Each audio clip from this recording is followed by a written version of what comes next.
I say shalom to my brothers and sisters that are here, and I'm going to also say shalom to my brothers and sisters who are watching. So all praise to the Lord. We're going to get into this subject. The subject that I want to deal with is somewhat, I don't know if I'm going to call it out of the ordinary, but it is entitled, Stand Up and Be Counted. Stand up and be counted, okay? The reason why I want to talk about that is because there comes a point in the life of an Israelite that they have to be reckoned on this earth as the people of God. And we as the Israelite people, we cannot live in the shadows. The nation of Israel is not a shadow people. We've been through the shadows already. Give me that in Psalms 83. Is it 83 and the third verse, I think it is. We are not to live in the shadows. And I'm making a point that we as a people of God, we are returning from the life of being abased. We are returning from the vomit that we've been subjected to. And we have to be that light that shineth in a dark place. We also have to be that city for all of the people to see. That's why that class that was done at the opening of Tabernacles, I talked about the saints and the city. Okay, the city is the understanding of how organized we are to be. We are not to quote unquote learn organization from the nations. The nations have to learn organization from the nation of God, which is the Israelites. The Bible says that out of Zion shall go forth the law. The Bible says that Israel is the author of beauty. We are the former of all things. It's come to a time where we have to relish and put that coat on. Put on your beautiful garments, like it says in Isaiah 52, I think it is. So read that, and I'm going to get both of those. Read that, and then give me Isaiah 52. Yes, sir. Psalms chapter 83 and verse 3. They have taken crafty counsel against thy people. Our enemies, because we got to talk about the enemies. Our enemies are rejoicing over our destruction. They're rejoicing on how they made the gold of God dim. How they've taken the shine off of our diamond. How they've taken the greatness of our shineability or the luster of our greatness. How has the light of Israel become dim? Read it again. They have taken crafty counsel against the nations, our enemies, have taken crafty counsel. I'm going to go through a series of records and books that shows how they have taken crafty counsel. And when we actually began to stack up the deck to see how it was done, you will see that it is exactly a conspiracy to keep us from ever rising to where we're supposed to be. This is real, okay? The way we live as a people is the result of a conspiracy. And without our connection to God, we don't even know which way is up. So the objective is to keep us out of the proper light that can illuminate us beyond the darkness by which the nations endeavor to keep us in. And I say endeavor, because the Bible says that we have to endeavor to keep the unity.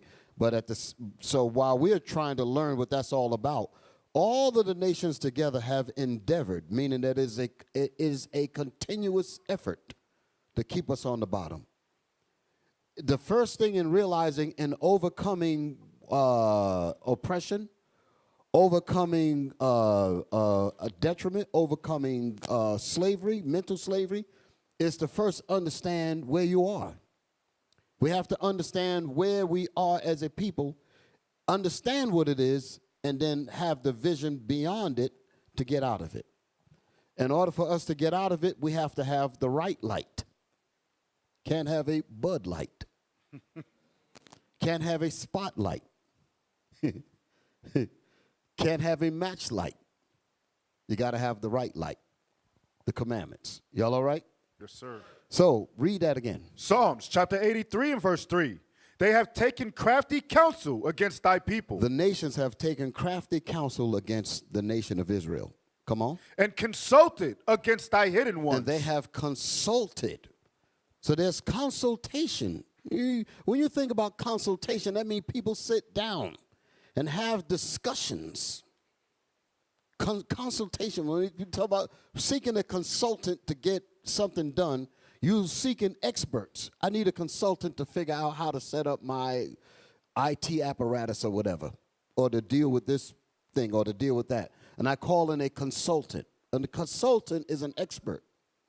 So they have people that are fixated on doing nothing but destroying us.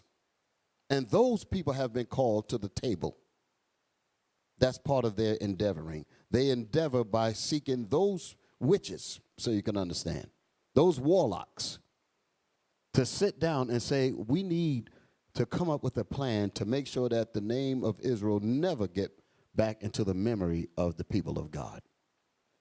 So standing up to be counted is to go against what we're reading, is to go against the counsel, against the consultation to keep us destroyed. Read it again. Yes, sir. They have taken crafty counsel against thy people. Crafty counsel, not just regular counsel, crafty counsel. Counsel that is not easily noticed. Counsel that you won't necessarily read in easy to find books. Because although I have a stack, I have a pretty, I got some stuff up here where the councils, where the actions of their councils are recorded, and they will allow us to read these things all day. It's basically saying that you have all of the doors that lead to your freedom, but the keys to opening them is not going to be in those books. The keys to figuring out where we need to go in order to open up those locks of information so that we can get out of this mess is in the Bible. And that's the reason why they have Christianity. That's the reason why they have these different, all kinds of religions. You can be anything.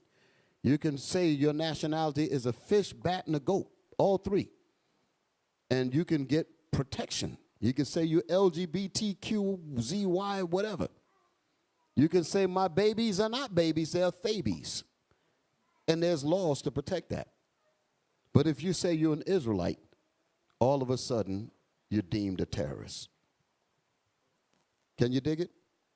That means they know that though the key to you getting out of the bondage by which they invested in is actually when you figure this Bible out. And they say we have to keep them from that. We'll give them Islam. We'll give them Baptists. We'll give them Scientology. We'll give them Africanism, whatever. Give them anything. Hell, they're looking for something anyway. So give them that.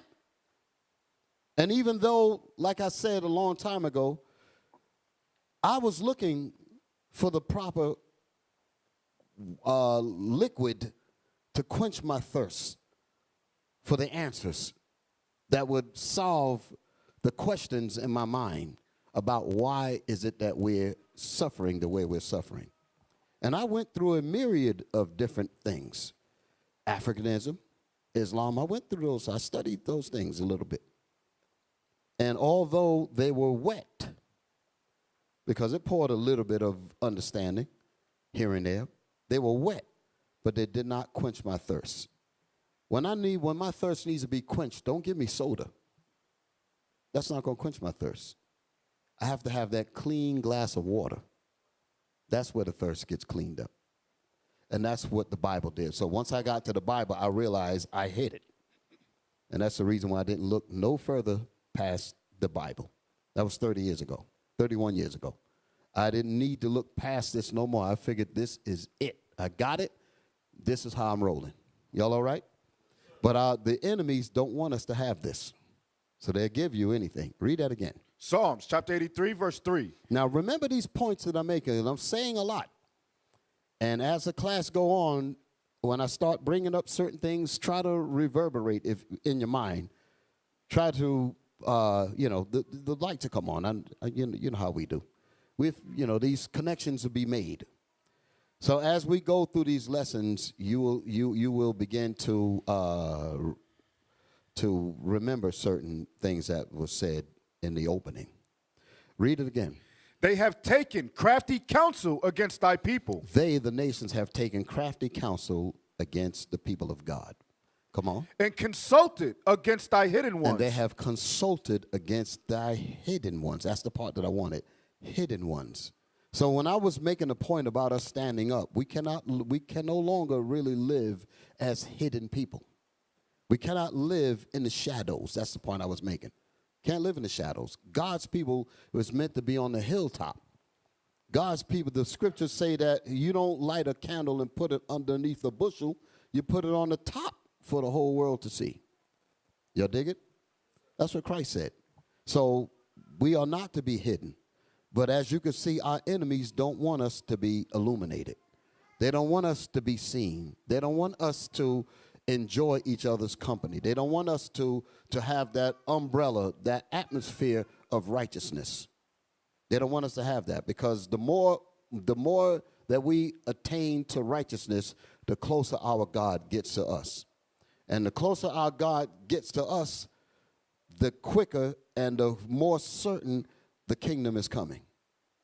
So it's a very real reason why they do what they do. Because the longer we stay in sin, the longer we stay in evil, the longer they stay in power, and the longer this earth stays under out of course action. The earth needs righteous rulers so that the earth can rejoice, so that the trees can rejoice, so that the birds and the animals can rejoice, so that the people can rejoice. But Satan don't want that. We're going to read about that too. Y'all all right? Read. They have said, come, let us cut them off from being a nation. Let us cut them, the hidden ones, off from being a nation, Israel. Come on. That the name of Israel may be no more in remembrance. That the name of Israel may be no more in our minds. So to let you know how slick our enemies are, once you come into this truth, and you're learning this truth, if you ever come to a point where you don't care about knowing that you're Israel, that means Satan has gotten into you, and what we're reading is actually happening to you right now, at that moment. If you ever come to a point where you say, you know what, I don't need to be in, quote unquote, you might even call it that Israelite stuff. Once you begin to entertain that, you are fulfilling what the enemies wanted and don't even know it. Think about it. When we go out to camp, we try to tell them that they're the Israelites and they reject it. They are literally operating up underneath the perfect plan to destroy them of what we just read. Read that verse again. Verse 4, they have said, come and let us cut them off from being a nation. Our enemies said that. Our enemies said, come and let us, in our consultation, because it said they have consulted against our hidden ones, in their consultation, in their crafty counsel, all of that, let us endeavor to keep them from recognizing that they are the Israelites. So the moment you begin to start to entertain what we're reading, you have actually fell into the trap of what their whole plan was about. Meditate on that, what I just said. Whenever we come to a point where we are comfortable not calling ourselves the Israelites, we are fulfilling what our enemies set for us. It's heavy, ain't it? Read. They have said, come and let us cut them off from being a nation, that the name of Israel may be no more in remembrance. And their remembrance, and be no more in our remembrance. So they want us to forget that. That's what the breaking in period was about in slavery. That's what the educational system is about. The history lies, all of that stuff that's going on in school.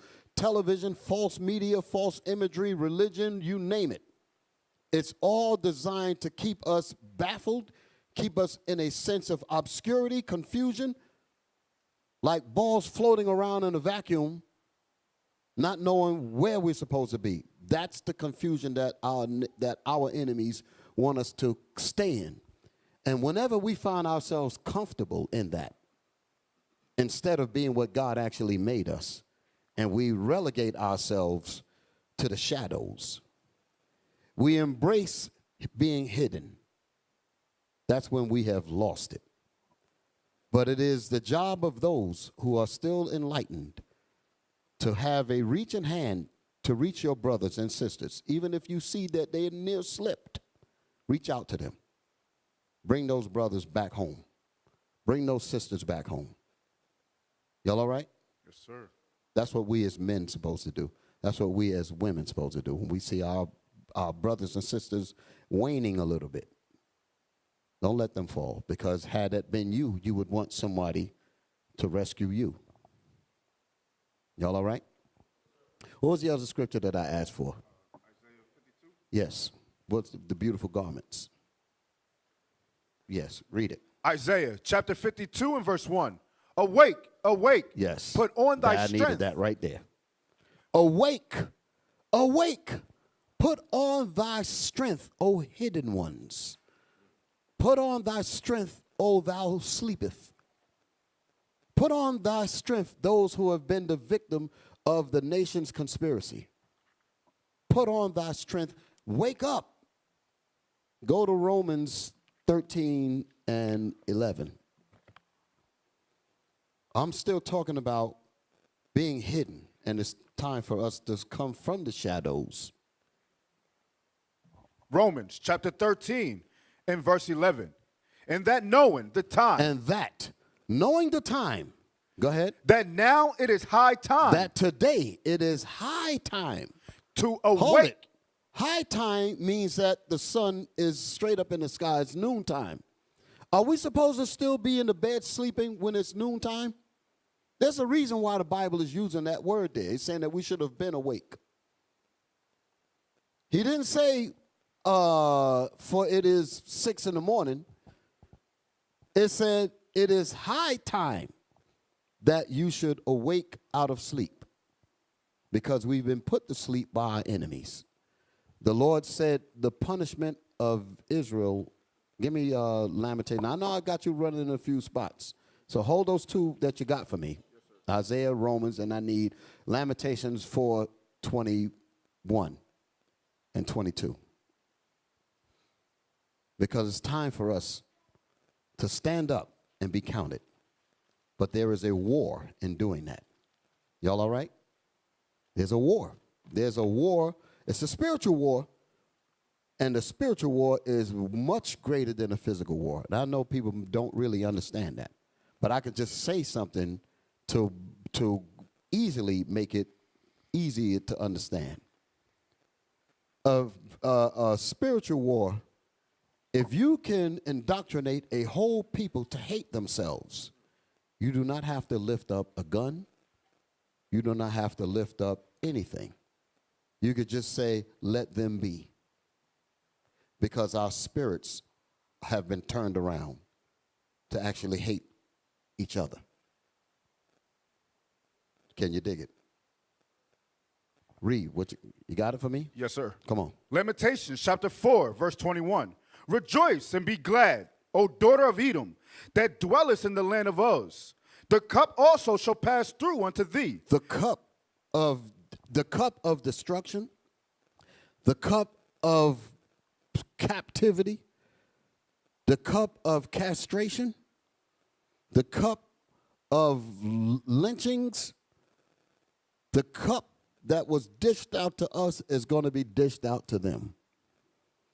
Now, when it comes to reap what you sow, because Israel going to be involved in a lot of this when the Lord gives us that power. That's recorded in Ezekiel. But they raped our women. We're not going to be doing that. Y'all follow me? Because that's against the law.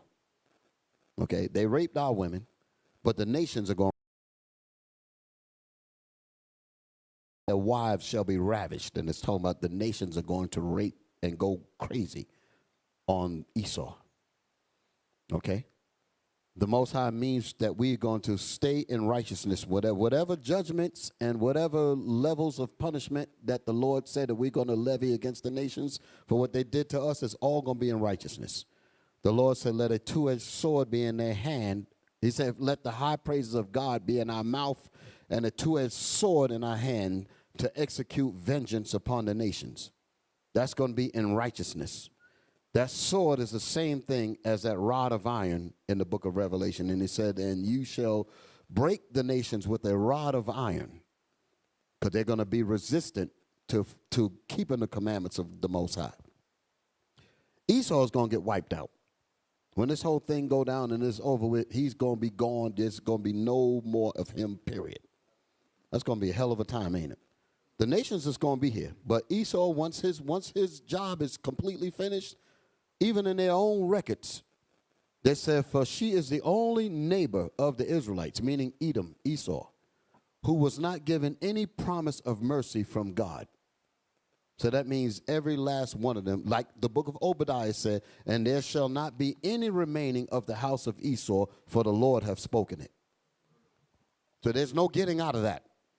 But the nations are going to go into captivity because they're going to have to learn how to keep the laws of the Most High. They're going to learn how to keep the Feast of Tabernacles and all of that.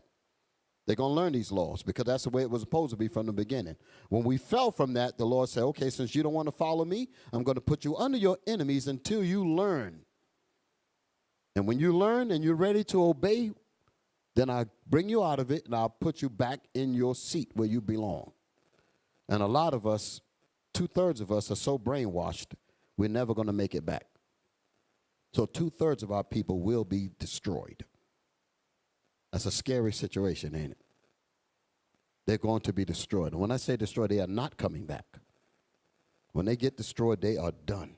That's that second death that Revelation is talking about. Okay? And I know I got you going over a lot of spots. So was that it on that? No, you wanted 21 and 22, right? Yes, sir. Yes, sir. Lamentations chapter 4, verse 21.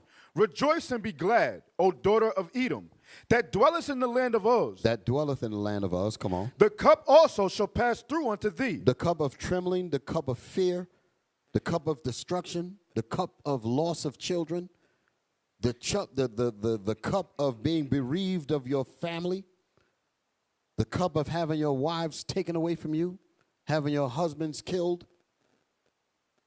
All that's going to come to them because it happened to us. Go ahead. Thou shalt be drunken. You shall be drunken also, Edom.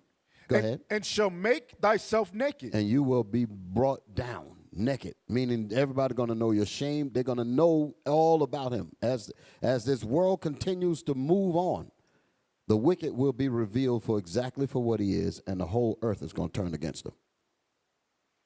Read. The punishment of thy iniquity is accomplished. The punishment of our iniquity. That's the 22nd verse there. Yes, sir. The punishment of our iniquity is accomplished, meaning we paid the price. Go ahead. O daughter of Zion. O daughter of Zion, the nation of Israel. Come on. He will no more carry thee away into captivity. God will no more carry us away into captivity. Can you imagine what this was like when the prophets was writing in the scriptures and was writing about the empires like Daniel's? Daniel was in the Babylonian captivity. Habakkuk was in those captivities back then, and all of the minor prophets. And they were upset, rightfully so, like Ezra was upset. How long, if we be thy people, O Lord, when are we going to get rule? If the world was made for our sake, how long shall this endure? They all wanted to know that. When shall these things be? The disciples, they all asked the question. The apostles, Lord, art thou come at this time to restore the kingdom to Israel? We all wanted to get the kingdom. But even back then, when like Daniel wrote about the empires all the way up to now, and the other prophets wrote about it, They knew what time period they were living in, and they knew that there was more captivities after that one. Could you imagine that? They're keeping the commandments of God in the Babylonian captivity, knowing that the Persians was coming next, knowing that another empire, Greek, was coming after that, Rome was coming after that. They knew that there was more coming. So the kingdom was not at the doors. But yet they still stayed faithful. Here we are. We are in the last deal, brothers and sisters. There's no more captivity after this. So we made it.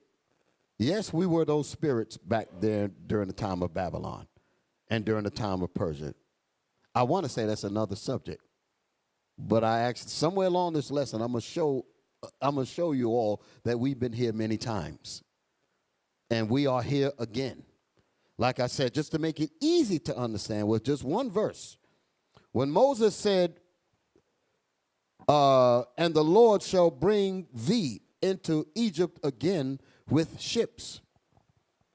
Moses was actually speaking to the people in Mount Sinai at that time, at the wilderness. He was literally speaking to a generation of people.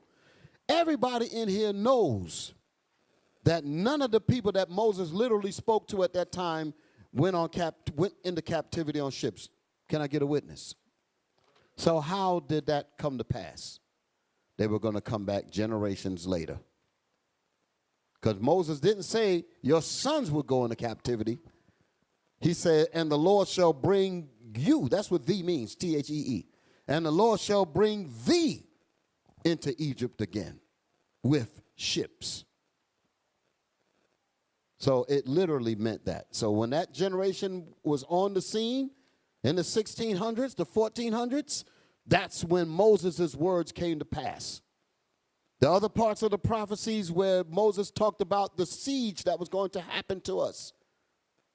When Rome came in and destroyed us, that generation that Moses was talking to was there also. And you shall be led into captivity under all nations. Y'all know the scripture I'm talking about? Luke 21, 20 to 24. That's the scripture I'm talking about. Luke, the Most High was making it clear that that same generation that Moses spoke to in Deuteronomy, the 28th chapter, they were on the scene because right after that, it's in Luke, it says that these be the days of vengeance, that all things which were written may be fulfilled. The things that was written in Deuteronomy, the 28th chapter. And it is going to be fulfilled right now in this generation. And woe be unto you that have young children. Woe be unto you that have, that are with child, and that give suck in those days. Because it was going to happen then. So what happened then? The siege that Moses wrote about. That we should turn and eat our own children, and we will be starving and all of that. That happened to that generation. So Moses wrote about it and said it then.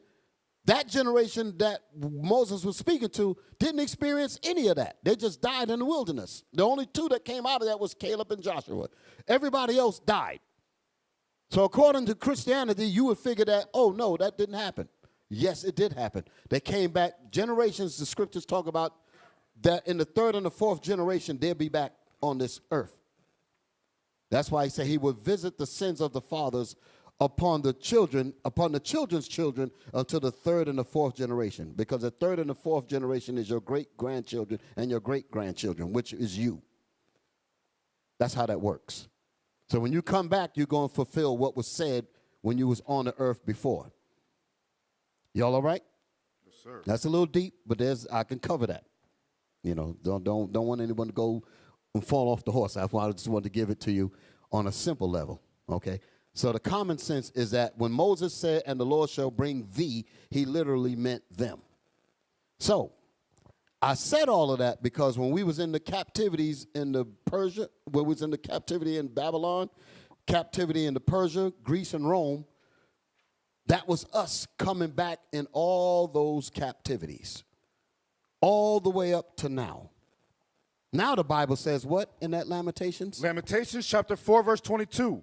The punishment of thy iniquity is accomplished. All that ass whooping that we got, generations of it. But the Lord says, what? The punishment of thy iniquity is The accomplished. punishment of your iniquity, our sins, is accomplished. He allowed Christ to die on the cross to redeem us from the curse. Now we have a chance to repent. And that's where we're at now. So he says, your punishment has been accomplished. Go ahead. O daughter of Zion. O daughter of Zion, Israel. Go ahead. He will no more carry thee away into captivity. He will no more carry us away into captivity. This is it. This is it. There's no kingdom coming after this except the kingdom of God. This is what Revelation is about. The great dragon fought against the Most High and the Christ and the angels. That's what's coming up now, and that's what he's trying to prevent. And Esau is measuring his time left by looking at the Israelite people. He said, the more of them that wake up, the closer my doom comes. So his objective is to keep us asleep. Because the more of them that wake up, that's the numbers being sealed up. And as it's becoming more and more sealed up, that means his doom is imminent. So what else would he do but try to keep you from this, that the name of Israel be no more in your remembrance? See how easy that is? Y'all all right? Yes, sir. Read. He He will visit thy iniquity, O daughter of Edom. He is going to bring this. He's going to bring the destruction on Edom. He's going to bring the payback, the reap what you sow. All of that is going to happen to Edom. Because we're going to be getting delivered. Okay? Now, where was I reading before that? That was Romans. Let me just finish this, Bishop. Yes. He will discover thy sins. He will discover their sins against us. Now, I want to be very clear when it said that he will discover the sins of Edom. Edom's sin is not that he didn't keep the high holy days. Because that's our responsibility. Edom's sins is not that he didn't keep the laws written in the the law of Moses, sacrificing that. None of that. That's not the sin that he committed. The sin that he committed is written in the book of Obadiah. Let's read that. Obadiah the 10th verse. This is the sin that he committed. Obadiah chapter 1. Because only the people of God can commit the kind of sin that belonged to Israel. The ones that Moses told us that we had to keep, that pertains to Israel. These be the words which Moses spake unto all Israel. That's what it says in Deuteronomy 1:1. Ain't no other nations involved in that. So the Israelite people are the ones that's responsible for keeping the laws of God. But what sins that Edom committed? It's not these. It's what we're about to read. Obadiah, verse 10. For thy violence against thy brother Jacob. For thy violence against thy brother Jacob. That's the reason why he's going to pay. Because of what he did to us. Read it again. For thy violence against thy brother Jacob, shame shall cover thee. Shame shall cover them. Shame shall cover the nations. Shame shall cover Edom. Go ahead. And thou shall be cut off forever. And thou, Esau, Edom, shall be cut off forever. Now, is this forever, ever? Jump down to the verse that I want. Verse 18? 18. Yes, sir. Obadiah, verse 18. In the house of Jacob shall be a fire. And the house of Jacob, which is Israel, shall be a fire. In the house of Joseph a flame. And the house of Joseph a flame. This is all 12 tribes. In the house of Esau for stubble. And the house of Esau for stubble. That's kindling wood to burn up things. Stubble. That's burnt wood. Read. And they shall kindle in them. And they shall kindle in them. And devour them. And devour them. Let's go and find out who the them is. And there shall not be any remaining of the house of Esau, for the Lord have spoken it. What kind of Christianity church can any of them go to disannul that? For the Lord have spoken it. That's it. That is it. You got to get rid of the Bible, and still it ain't going to change nothing. Because the Most High's words don't have to be here in physical form. Once the Most High's word go out, it don't go out void. So you try to get rid of the Bible, the Most High going to make Bibles appear anywhere. You're not going to get rid of this. He'll even cause you to write them, copy them, and cause yourself to think that you're part of it. Like it's what he did. He actually thought this book was for him. So now where was I at before that? Romans 13. Yes. With the awakeness now. Romans. And then I want that Isaiah again. Yes, sir. Romans chapter 13 and verse 11. And that knowing the time, that now it is high time to awake out of sleep. So now it is high time to awake out of sleep, because we ain't going into captivity no more, brothers. This is it. This is our time to stand up and be counted. Go ahead. For now is our salvation nearer than when we believe. That's right. Take your time. Read it again. You got it right when you slow down. For now is our salvation nearer. For now is our salvation nearer than when we believed. It's at the doors, brothers and sisters. This is not the time to fall off. This is not the time to get weak and succumb to the enemy's tricks. This is not that time. Read. The night is far spent. The night is far spent. I'm talking about the noontime now. It says the night is gone. It's high noon. You should have been awake. Go ahead. The day is at hand. The day for us to stand up is at hand.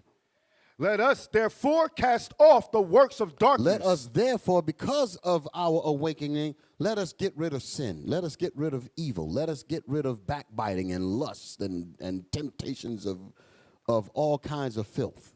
Let us cast that off. And let us put on the armor of light. And let us put on the armor, the protection of light. Let us put on the protection of God's commandments. That's how that goes. Y'all all right? So now let's go back to Isaiah with the awake. Read. Tell them where you at. Isaiah chapter 52 and verse 1. Awake, awake, put on thy strength, O Zion. Put on thy beautiful garments. Put on your beautiful garments, and you look beautiful today with your beautiful garments. All praises to the Lord. The Lord gave it. This is our heritage. These things belong to us, and we relish in that. The hell with the fashions of this world.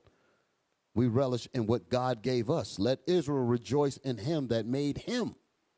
Let us rejoice in our king, in our dress code, in our foods, in our customs, in our commandments, in our laws, in our history. Let us rejoice in those things. Read that again. Awake, awake, put on thy strength, O Zion. Put on your strength. This is not the time to be weak. Put on your strength and stand up and be counted as the people of God. Come on. Put on thy beautiful garments. Put on your beautiful garments. Come on. O Jerusalem. O Jerusalem. The holy city. For henceforth. The holy city. Hold it. The holy what? The holy city. Did you hear that? The holy organization. City. The holy city, which means systems, like we talked about at Tabernacles. The holy city. The different systems and factions, different departments, different sections, all operate as a city. The holy city, the true city of God. You Israelites. Read that again. Awake, awake, put on thy strength, O Zion. Put on thy beautiful garments. Put on your beautiful garments. O Jerusalem. O Jerusalem. The holy city. You are the true city of God. Holy means true. You are the true city of God. That's the reason why I say the people don't get to tell us nothing. The law going to go forth from Zion. We're going to set this whole earth back in order. Right. Come on. For henceforth there shall no more come into thee the uncircumcised and the unclean. Because we're going to do this Bible the way it's supposed to be done. That's setting the nation of Israel back up the way it's supposed to be. And what we're going to do with that power, we're going to set this whole earth back up. That's the kingdom of heaven. That's when everything's going to rejoice. The birds are going to rejoice. Everything's going to rejoice. And you have to imagine how graceful the Lord is that we can even survive in this mess that we're in. That we can even survive day to day with all this filth. You got people that's literally, you got two men looking at each other and talking about some let's get together as if one's a woman. And that's normal. They're trying to make that normal. Now they're trying to justify pedophilia. Yes. They're trying to justify, what else? There's some other stuff. Like I said, the Thabies, they pretty much got that down. Huh? Oh, Lord have mercy. What is that? That's what it is, Bishop. NAMBLA. That's it. NAMBLA. North American Boy Love Association. Where a grown man could actually have a little boy as his lover. Love Association. They're making that legitimate. To your point, Bishop, that's what it is. That is pedophilia. That's it. They just want to make it legal. That's one of the ways they're going to make it legal. So all of that is designed to put pressure on righteousness, to make you not want to be righteous. Here you are, the only one in your classroom that's got a dress with fringes on. I'll just use that as an example. And you in these classrooms, and everybody else is in tight jeans and this and that and the other, talking to the boys in the corner and all, and they looking at you like, why do you just can't get along with us? Can't you just join us and be a part of what we got? Look, I got boyfriend so-and-so. I got this, I got that. And look at you, you're just missing out on all kind of stuff. And you feel that pressure. And 25 out of 30 of them would be knocked up with a baby, no husband, welfare, hell, abortion, every damn thing else that's going to come out of that. But you don't see that part of it. All you see is the daggone glitz and the lies that they're showing you and telling you you're missing out. Better wake up. Where we at? You want verse 2, Bishop? Yeah, where you at? Isaiah chapter 52 and verse 2. Yes. Shake thyself from the dust. Shake thyself from the dust. Go ahead. Arise and sit down, O Jerusalem. For us to shake ourselves from the dust, shake ourselves from sin, shake ourselves from mediocrity, shake ourselves from being hidden, fearful, afraid to stand up for what you really are, that what God made you. Shake yourselves from that. God did not make that. Our enemies created that spirit in us. And if we recognize that's the way we think, we need to recognize that this has to be overthrown. This mindset has to be overthrown with the word of God. Your mind have to be renewed with the word of God. If you find yourself comfortable outside of the realm of the Bible, the enemy has succeeded. Y'all all right? Yes, sir. So the point that I'm making, again, all of this is, did I get all my scriptures out? No, sir. Come on. Loose thyself from the bands of thy neck, O captive daughter of Zion. O captive, we are captivated by sin and evil and temptations. Captivated by that thing. It's time for us to break loose. Awake, awake, wake up. Why in the world is the Bible using terms like that? Because we are asleep. You don't tell a awake person to wake up. But they got this thing talking about something, the woke.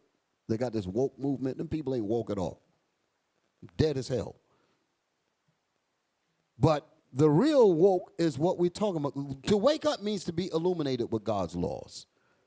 That's what it means to wake up. So when the Bible is telling us to wake up, it's telling us to put on thy strength, the Bible, put on our customs, put on our heritage. Okay? Put on your history. When you talk about culture, you're talking about the Bible. This is culture. That mess that they talk about on television and your social media, that's not culture. Talking about some hip-hop culture, that's not culture. Culture tells you what to dress, how to dress, what to eat, what you shouldn't eat, tell you who your enemies are, who not, you know, it tells you how to set your families up. Understand that. Culture is your whole being. Tells you who your people are. Tell you what to eat, what laws that you have between each other, how to resolve differences, how to apply the commandments to each other, to keep the peace, to endeavor to keep the unity. That's culture. A constitution, if you will. That's culture. Tells you what to wear, how to dress, how to keep yourself. That's culture. That's the Bible. That's your strength. Put on thy strength. Read that again. Isaiah chapter 52 and verse 1. Awake, awake, put on thy strength, O Zion. Put on thy beautiful garments, O Jerusalem, the holy city. For henceforth there shall no more come into thee the uncircumcised and the unclean. Shake thyself from the dust. Shake yourselves from ignorance. Shake yourself from slavery. Arise. Emancipate yourself from mental slavery. Go ahead. Arise and sit down, O Jerusalem. O Jerusalem, sit down and learn my Bible. Go ahead. Loose thyself from the bands of thy neck. Loose yourselves from the bands of sin that's around your necks, that's got us destroyed. That's those bands that are around our neck is what Deuteronomy 28:48 was talking about. When it said that, and therefore shalt thou serve thine enemies, which the Lord shall send against thee, in hunger, in thirst, and in nakedness, and he shall put a yoke of iron upon thy neck until he have destroyed thee. So once we are destroyed, he took the physical chains off, and now we put on the mental chains. We put on the mental chains. Can we show the book? Did I give you the cover of the book? Yes, show that. This is what happened to us. This is what we're reading. Bust, even though it said neck there, but it's really talking about our minds. Because he took the chain, he said the yokes of iron will be on our necks until we are destroyed. So once we are destroyed, are you destroyed in your neck or are you destroyed? Where does destruction take place at? In your mind. So once your mind is destroyed, this is indicative of what we're looking at here. This is what we have to break. Stand up to break this. Okay. Is that it on that? Loose thyself from the bands of thy neck, O captive daughter of Zion. O captive, we're captive in our minds. O captive daughter of Zion. Come on. Verse 3. For thus saith the Lord, ye have sold yourselves for naught. We have sold ourselves for nothing. You want to run with the crowd that's going nowhere but destruction. And you want to run away from what really belongs to you. Come on. And ye shall be redeemed without money. Because the Most High Christ died on the cross to redeem us. You didn't have to pay a fee for that.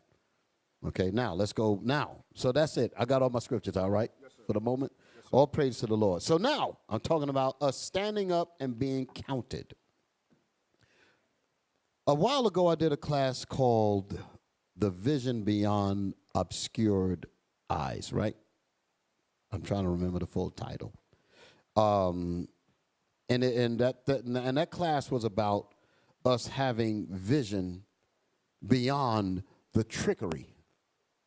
Because we've been blinded in this society. We've been blinded in this kingdom. We've been blinded to not know which way is up. We've been blinded in terms of righteousness. We don't even know the difference between righteousness and wickedness. Now we're so messed up, we don't even care. So things are so bad now, it's almost impossible to look beyond the obscurity to actually see a vision that gets you out of bondage, mental bondage, like that image that we show. Yes, this is the following God's vision that's beyond obscured eyes. Thank you, brothers. That was the class. So we're not going to be able to do this if our minds are completely obscured with a chain around it where we can't see anything beyond television. Because Esau says, I'm going to set all of that up so that you can live within my circumference of confusion. Don't be radical. Understand those words. Don't be radical to go outside of the hog pen that I put you in. Live in there. Conform to that. Conform to TikTok. Conform to Instagram. Conform to Facebook.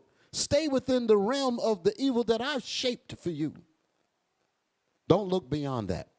Because within that circumference of obscurity, you can't see anything but what's in there. And you will begin to make everything conform to your thinking. As a man thinketh, everything that comes within his or her grasp will conform to go no further than their thinking. If their mind is in a particular realm, they will not think beyond that at all. Every word out of their mouths will be indicative of where their mind is. As a man thinketh, as a woman thinketh, that's what they become.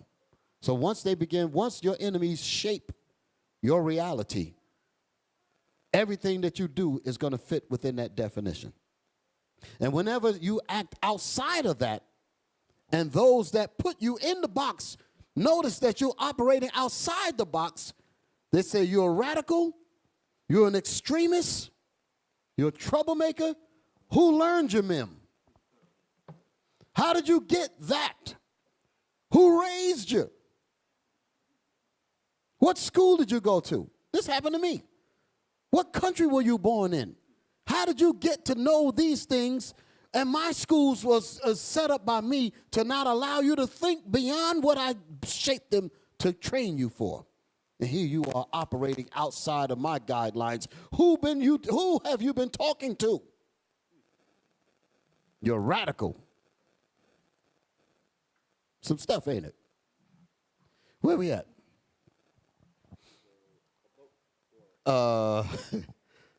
Oh, I got the scripture. Yeah, so I'm bringing up, put my thing back up there again, the thumbnail. The obscured eyes. This is not today's show, but this is what I was talking about.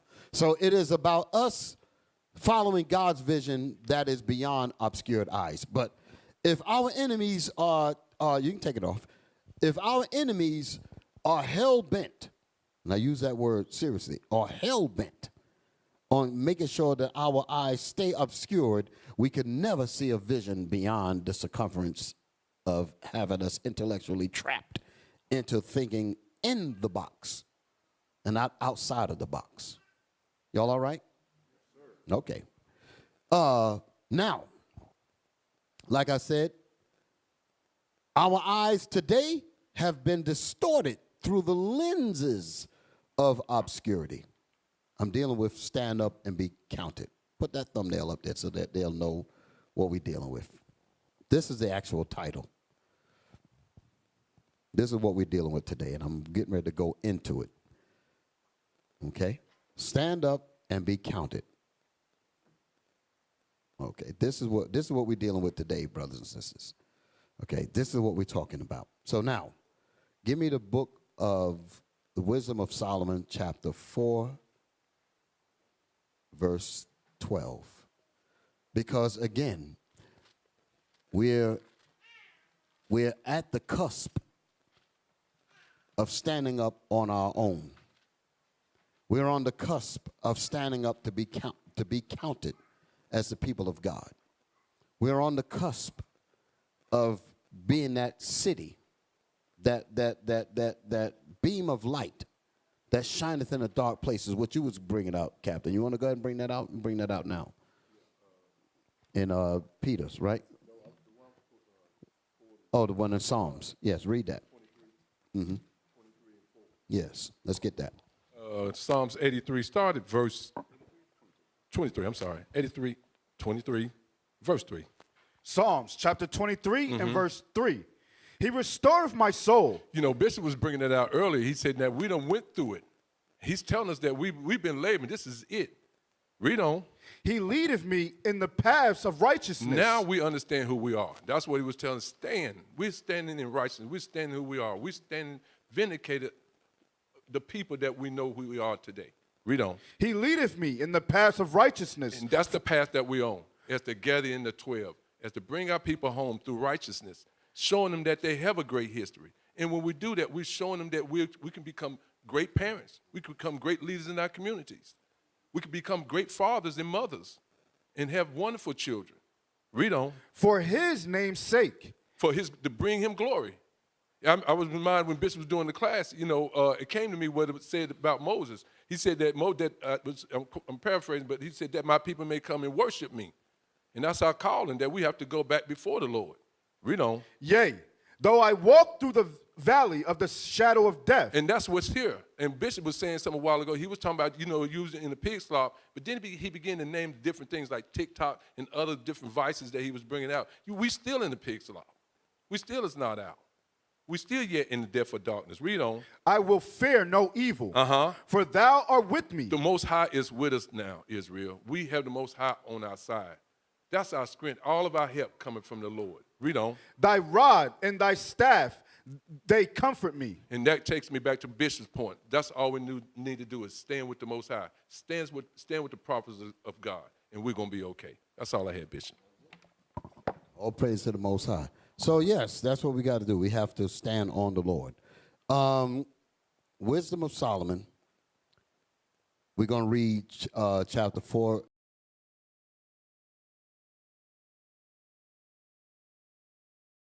Of our enemies to keep us in a state of obscureness and confusion where we don't know which way is up, where we can't determine what's right and wrong. Okay? We've just been programmed to be consumers. That's not what God put. If we are the jewels of God, how in the world have we turned into the degenerate plant of a strange vine unto the Lord? That's how far we've fallen. The Lord said, I have planted thee a noble vine, nobility. He said, and I brought you upright. And then he turned around and he said, but whoa, how then art thou turned into the degenerate plant? Degenerate. So you're talking about generations as opposed to bringing you forth. But to degenerate means to go down. To degenerate means to get worse and worse and worse. And then the Lord said they have gotten so bad, they've become a strange vine, meaning I don't even recognize them. How art thou become a strange vine, a strange plant unto me? We're not even recognizable. That's how confused and obscure our direction is. And our enemies love it. Our young girls. Parents trying to teach them the proper way so that their lives are not jacked up. Our young men, same thing, trying to teach them how to be proper husbands, to not be running around doing all kind of craziness, and deal properly when they get old enough to marry. That's the beginning of sanctification. But what does the world say? No, don't listen to them. Do this instead of that. And nobody cares once you mess up. We got stories of outside enemies that sought to influence women. I'll just use that because the women are the big targets. Sought to influence the women. Got the woman on one of their quote unquote YouTube pages and was saying, oh, that Israelite stuff, such and such, and she just going all against it, all against Israel. Follow me now. When she was here, there was righteousness. She had some trouble trying to hook up with the man she wanted because, the man wanted to deal with what he wanted to deal with. I mean, that's his choice. But instead of her continuing to work on herself, the Lord would have provided. Y'all understand? He would have found her, but she got impatient and went to one of these enemies out here. I don't even like to call their names because it's irrelevant. They're all going to be dust to dust. They don't really mean anything to me. But he got her up on the camera smiling and talking against us, calling us a black cult and all types of stuff. Understand that? And he was lacing her up for Christianity. Follow my story now. Getting her, yes, a Christian this and be Christianity, John 3:16 for God, all of that. You follow me? And he was all in her corner because as long as she's out of this ring, out of this culture, you follow me? Long as she's out of the right thing, the nations are happy. So he was busy bigging her up, bigging her up. Then she fell out of that. Now she's on this thing called OnlyFans, selling pictures of her ass. Somebody, whatever. I don't even know how the thing works, what they do. Send money, what is it, like these cash apps or something? Send pictures, doing this, doing that. And men be, ooh, click, click, click, click, click. That's what she's been reduced to. The reason why I bring that up is because now that she's into that, where is the people that said they cared for her soul? They're not even looking for her now. And I've mentioned her by name and mentioned the people that did it to her. All groups of evil nookers that hated this gospel. And I said, well, what about the sister that broke away, as y'all say, just get out of IUIC such and such. She's gone, and she's in total wickedness now, and ain't none of those so-called righteous nookers and the Edomites that sided with her with his talk show, none of them are going after that girl to try to save her soul. Y'all hear me? That's a tragedy. That's a tragedy, travesty. Horrible. Horrible. Wisdom of Solomon. Wisdom of Solomon. Wisdom of Solomon, chapter 4 and verse 12. For the bewitching of naughtiness doth obscure things that are honest. For the bewitching, the trickery of sin. The bewitching. What does it mean to bewitch? To deceive. To bewitch you means to make you think it's one thing and it's actually something else, which is much more dangerous. Here's an example of bewitching. Hey, man, I got this good chiba. Huh? And it's going to make you feel smooth. It's going to mellow you out. You all tense. Have some of this, brother. Have some of this, sister. It'll loosen you up. You're too tense. Look at me. I'm groovy. Try some of this. The bewitching is the way he said it or the way she said it. Here, put these pants on, sister. Look at me. Look at how all the boys look at me and dream about me when they go home. That could be you. Bewitching. And you'd be like, man, I want to experience that. When they grow up, both sides, the person that took the dope, the chiba, which turns into other things, and the pants goes into other things as well. Then a behavior comes with that. Attitude comes with that. And then it leads you down the path of destruction. So, the bewitching is the chiba that was given to you, and he bewitched you by telling you that it's smooth. It's all that. Just giving you that Coke 45 type of commercial, Billy D. Williams. Huh? It works every time. Huh? You get to think about that smooth. Huh? The bewitching is you don't know where it's going to end up.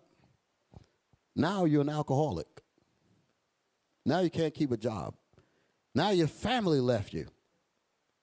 Now your children don't want to be around you. Because when daddy drinks, he punches and he beats and he does this and he does that. But the bewitching was giving it to you on the low. But it ended up turning out to be a dragon that destroyed you. The little drugs that they tell you, hey, this is going to loosen you up. Next thing you know, you're hooked. Now you're hooked. And that chemical addiction is horrible. When you're chemically addicted to drugs, that means regardless of how you think, your body is saying that if I don't get that fix, I'm going to introduce pain. So they have to get it. Y'all ever seen people on drugs like that? And when they need that fix,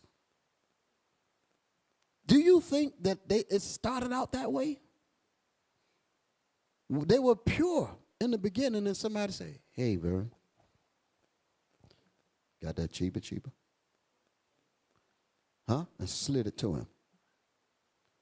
And they took it. He said, how you feel? Oh, I feel great, man. Huh? That's the first deal. Huh? And you've been like some of the old heads. They said, man, when you first hit it, that bell is rung. How many of y'all know what I'm talking about? I don't know personally, but I worked in the hospital, so I just get all them stories and seen them had to deal with them. Y'all all right? Hey, Bishop, it's the best thing they ever had. And then they're chasing that thing for the rest of their... That's what they call, they chase that high. They chase that, and they never get it again. So whenever you can't get that bell rung, that's what they literally call it. They say having your bell rung. When that thing hit that bell the first time, and every high trip, they can never reach it. So they're constantly trying to get it. But when you first took it, you didn't need it, but they slid it to you on the low. This going to make you feel this way. It's going to make you feel that way. And then you end up taking it. And I mean, I've seen girls in the in my neighborhood, in Harlem, when I was in Harlem, thick body out of me. And when that damn crack and that stuff get to them, that thing shrinks them. They scare you to hell. Their eyes get sucked in. Yo, it's a scary. I'm like, yo, that's so-and-so. It's that bad.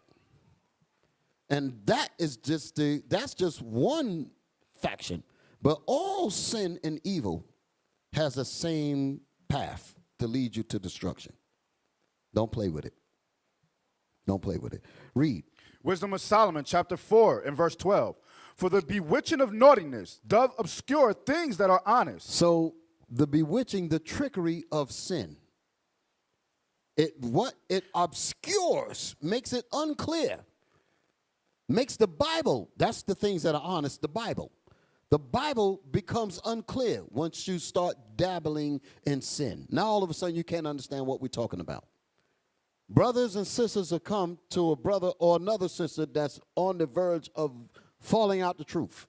And because they're involved in sin so deeply, you're reading scriptures to them. You're trying to give them examples. And they don't see it. Because the sin is constantly blocking their senses. They've played with sin so much, they can't even adapt to what you're showing them out the scriptures. That's scary. Y'all hear me? Yes, sir. Read that again. I'm going to move a little faster. Yes, sir. For the bewitching of naughtiness doth obscure things that are honest. Does obscure the Bible. That's what's honest. Go ahead. And the wandering of concupiscence doth undermine the simple mind. And the wandering of concupiscence. Concupiscence is evil sexual sins. Us playing with porn, playing with TikTok, playing with Instagram, all that filth that's up there, if you play with it, it's going to get you. Because you're wandering around, and then every time you wander around in it, it plants more seeds in your head. It plants more seeds in your spirit. The more you dabble with it, the more you will realize it's harder to break away from it. You'll be like, I got it, I can handle it. But you always find yourself going back to it. Because it's grabbing you harder and harder and harder. I remember I saw a brother was telling me that his addiction, this was many years ago, he knew that he had went over the deep end when he was in his room on his computer. And he's married. Y'all all right? And he had all kinds of windows. When one window lead to this, lead to that, lead to this, you have like 20 windows open on your computer, going from porn site to, the different things. And the wife was about to walk into the room. And he was like, oh, shh. He's trying to take the mouse and click all the X's to get rid of them. Y'all all right? That's when he knew. He said, damn, this thing's got me.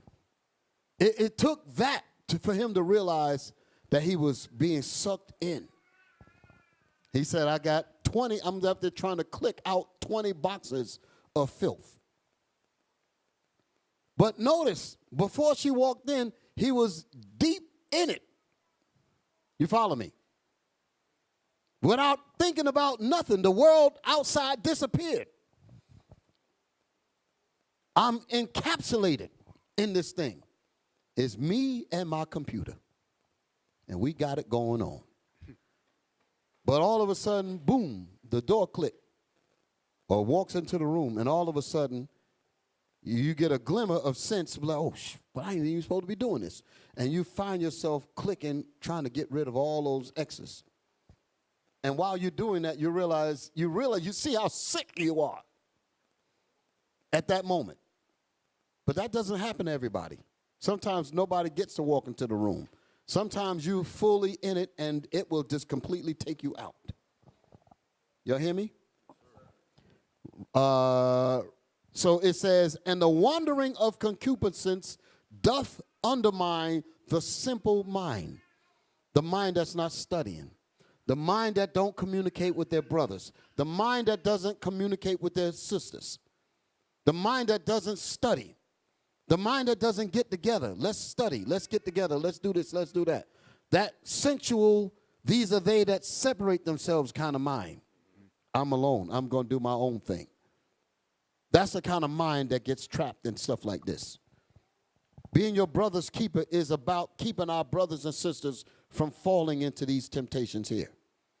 We say that in the Lord's Prayer, lead us not into temptation, but deliver us from all evil. Deliver us from evil. We say that. Deliver us from temptation. There's a temptation there. How will you be delivered from it if you don't have your brothers and sisters? How would you be delivered from it if you don't have your congregation? How would you be delivered from it if you are not involved in the unity that we are all supposed to endeavor to keep? You're going to get caught. The wandering of concupiscence doth undermine the simple mind.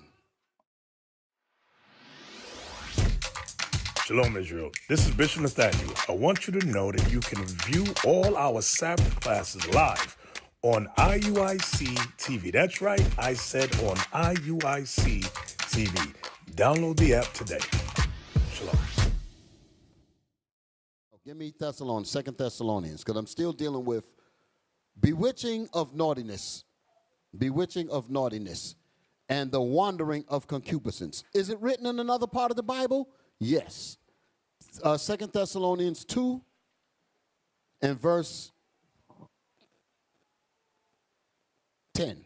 I actually was going to start with 8, but let me just start with 10. 10 verse. 2 Thessalonians chapter 2. Read verse 9. Verse 9. 2 and verse 9. Yes. Even him whose coming is after the working of Satan. Even Esau, who is the mystery of iniquity. That's what this chapter is going into. He is the mystery of iniquity means the man of sin that everybody seems to be confused about. They don't know who this man of sin is. The man of sin is Esau. He's the vessel of God's wrath because he is the vessel of sin. He is the mystery of iniquity. Iniquity is sin. He is the mystery of sin. Who is the devil?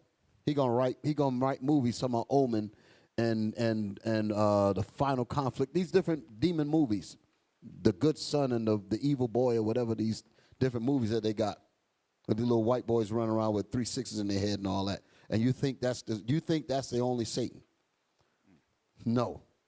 The man of sin. That's the Satan that the Bible speaks of. The physical counterpart, so you can understand. There's a spiritual demon, Satan, but the spiritual demon, Satan, has its people, or has his people. His people are these people that we call white. His people, Satan's people, is the Edomites.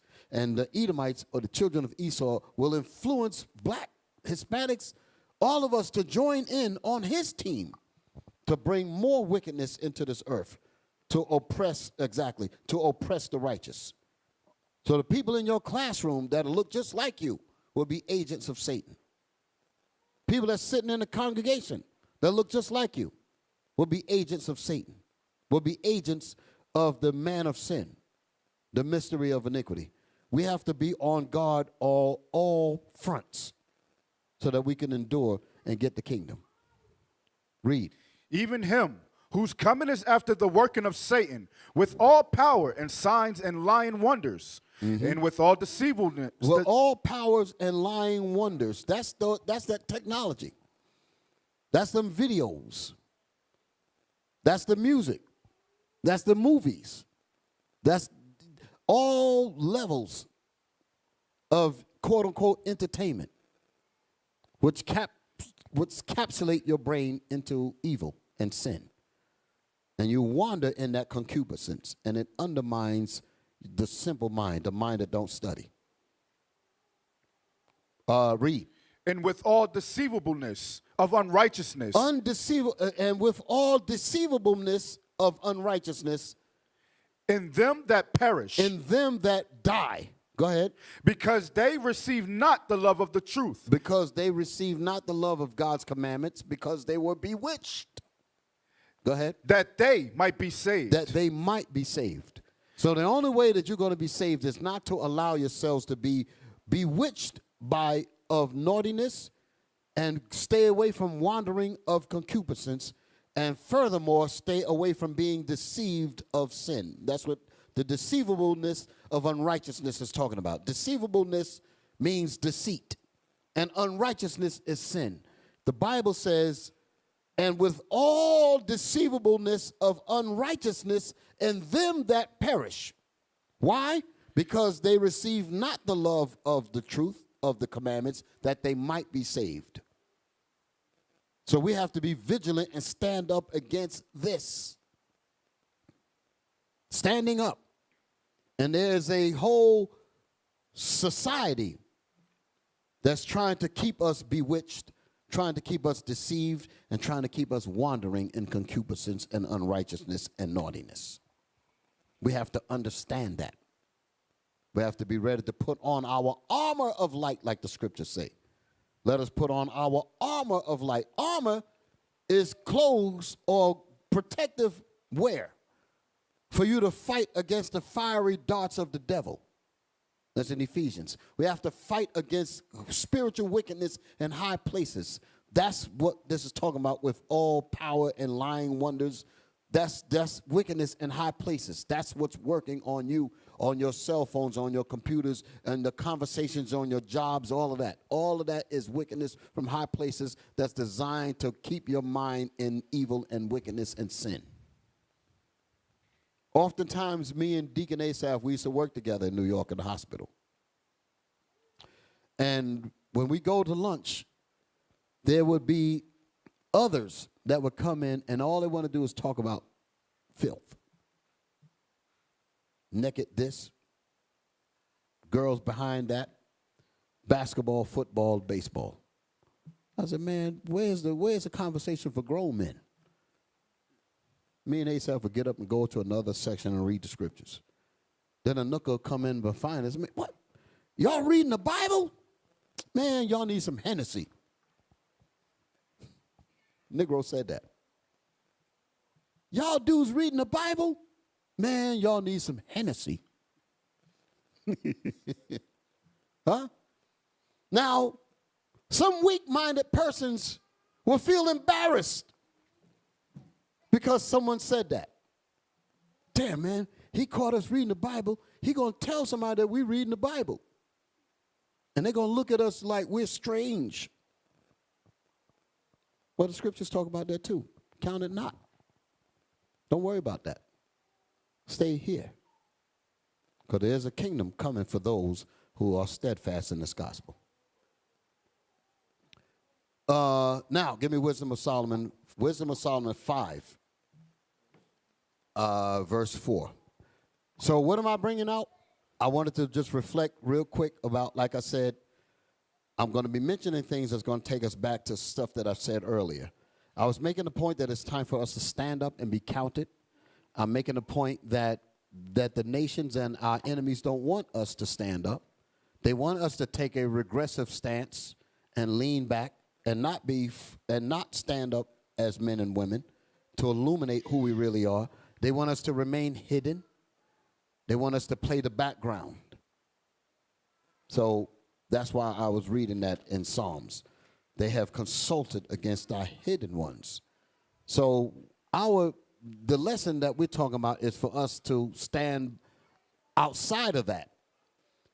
Is to go against their effort to keep us hidden, to go against their efforts to keep us in sin and evil.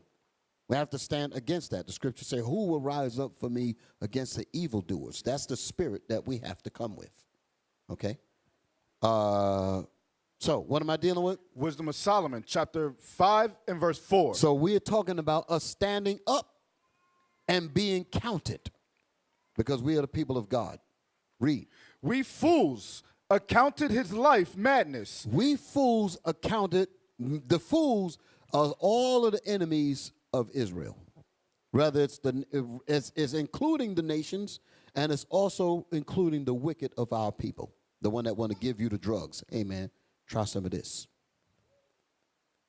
They're the ones that's trying to destroy our mission and our vision beyond the obscured eyes that this society has given us. Read that again. We fools accounted his life madness. We fools, because they realize that God is going to deal with us anyway. And as the Lord is going to increase us, their efforts to keep us in bondage is going to weaken. So as they see us continuing to rise and stand up that what God wants us to be, they're going to realize that all of their endeavors have come to nothing. And they're going to say within themselves, we fools accounted his life or their lives madness. Look at him reading the Bible. Look at her with that skirt on.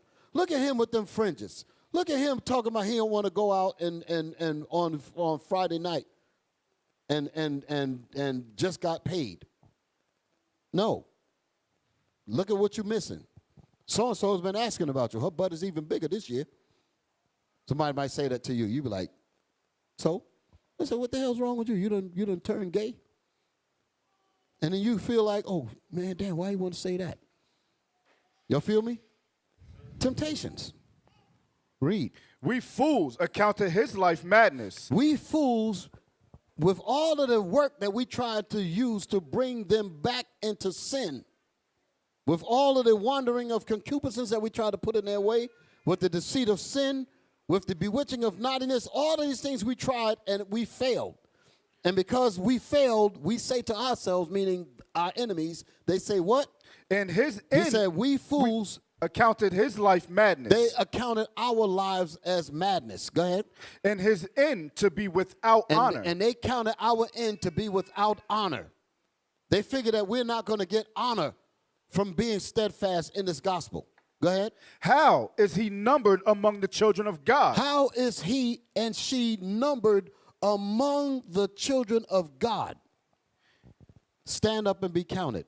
How is it that they're standing up and being counted when all of the works that we did to shut them down? They operated in defiance and stood against our efforts to destroy them. Y'all hear me? Yes, sir. Now read the first verse. Wisdom of Solomon, chapter 5, verse 1. Then shall the righteous man stand in great boldness. That's what it's going to take. We got to stand in great boldness, not scared, not leaning back, in great boldness because we have the truth. Go ahead. Before the face of such as have afflicted him. We have to stand in great boldness in front of those who wish for our harm. We have to stand in great boldness in the face of those who want to see us destroyed. Go ahead. And made no account of his labors. And the enemies, didn't make no account of our labors. They said, oh, they're not going to get anywhere. Go ahead. When they see it, they shall be troubled with terrible fear. Because there's a hunger that you have to have in this truth. You have to have the vision. You have to have that tenacity to never give up. You have to have that forceful warrior spirit in this gospel to fight against the tricks of the devil in righteousness. You got to have that spirit within you, because the evil is meant to take us out. Now I'm going to segue into some stuff that I want to show y'all. Us fighting for righteousness, us fighting through temptation, us fighting when when the real trials came. IUIC has a story to tell. Are y'all all right?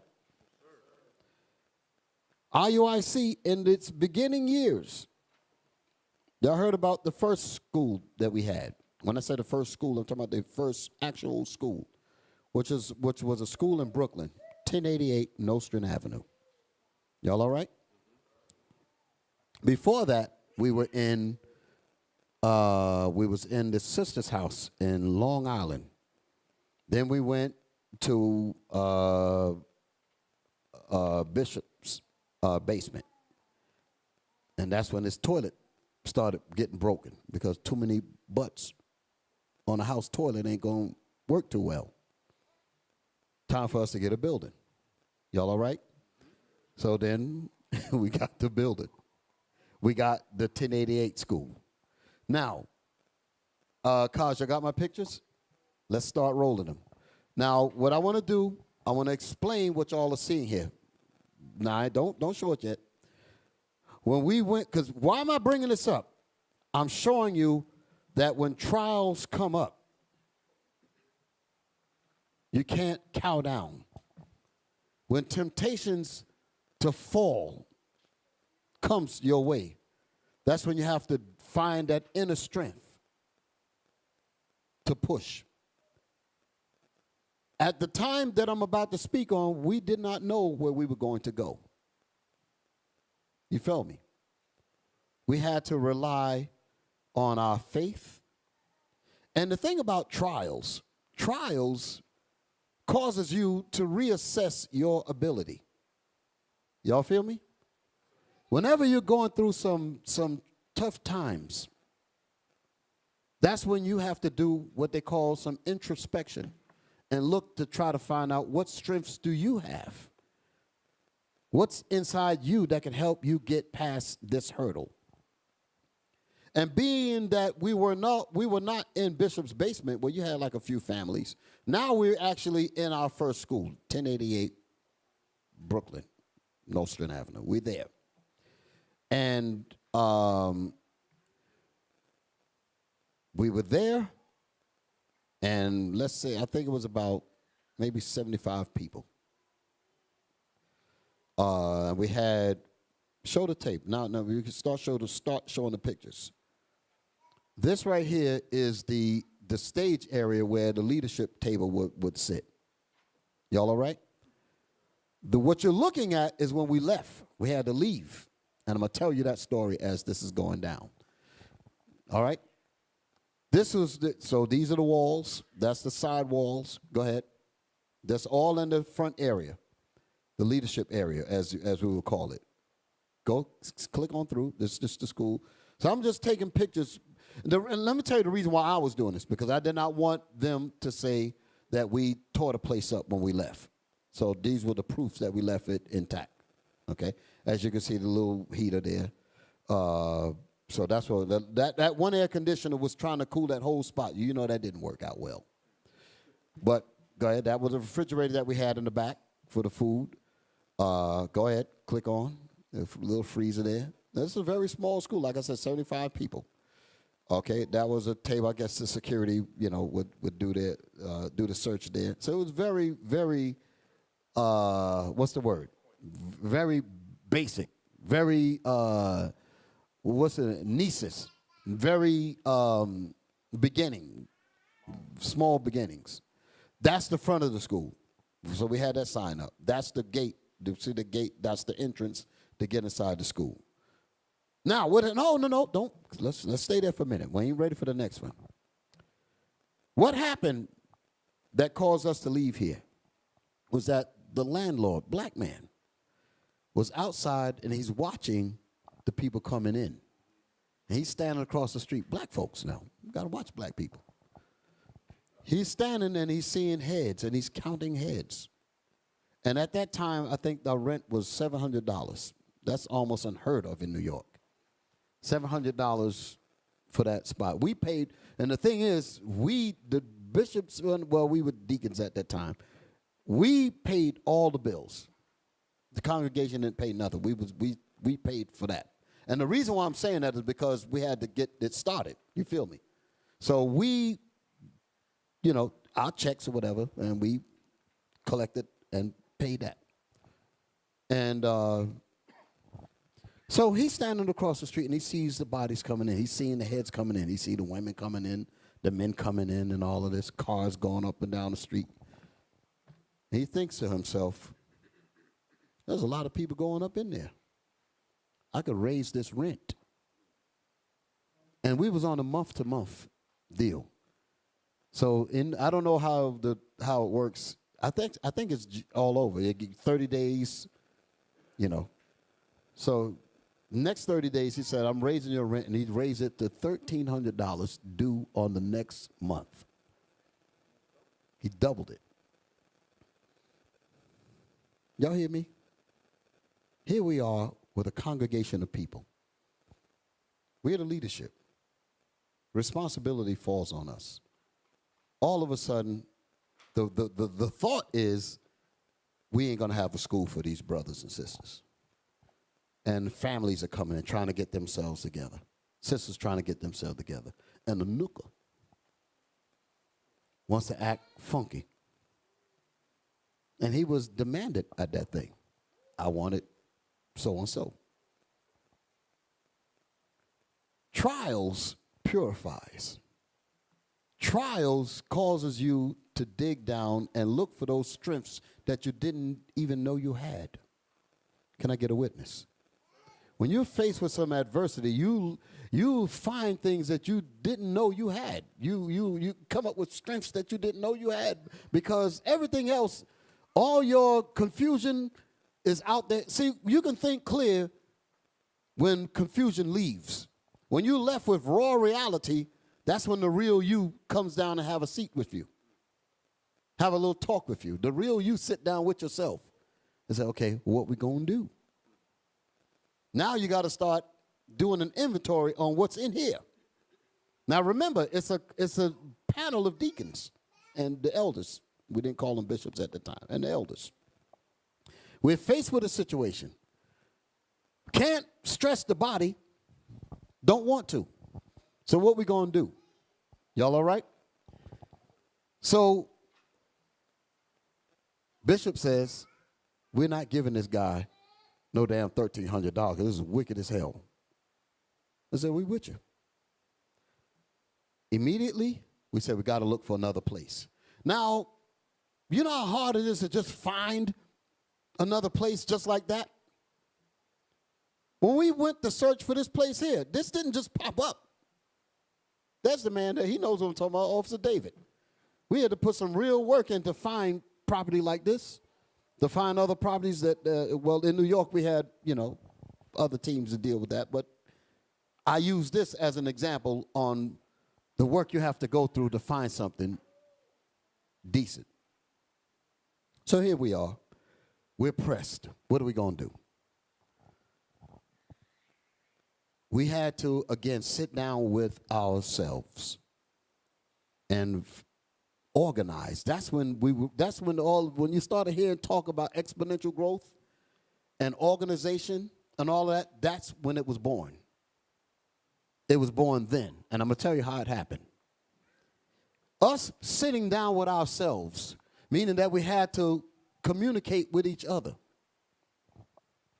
We had Captain Barnabas. I didn't know that he knew what he knew. We had other brothers. I did not know what they knew. Deacon Malachi has a business.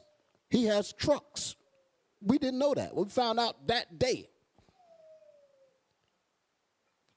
Deacon Joshua has skills in terms of looking for property. He's basically like our Officer David. As y'all know, y'all click pretty well together. So we began to look inside the advertisements, and we had found this property in the Bronx, Paulding Avenue. We had found this place in the Bronx. And understand that we did not really have real time to look for the perfect place. Y'all follow me? Because we have to make sure that the congregation is not broken in their spirit. This is a stress on us. So we have to, again, assess each of our abilities. Brothers didn't know that I had some education in drafting and electrics. They didn't know that. They found out that day. Other brothers that had skills in carpentry, plumbing, we found out that day because we had to sit down and assess our values in the heat of the moment. Can you dig it?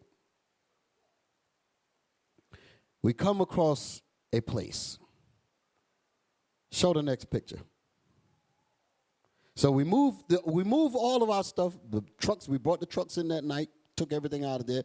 The landlord standing outside, he just sees us exiting the Pharaoh's kingdom. He just sees us all just, he's like, well, where are you going? I said, you told us to leave. No, I didn't. I told you that just the rent was such as. I said, no, that's cold. Forget the hell out. So we gone. Now we come across this place. Look at this place here. Can y'all see this?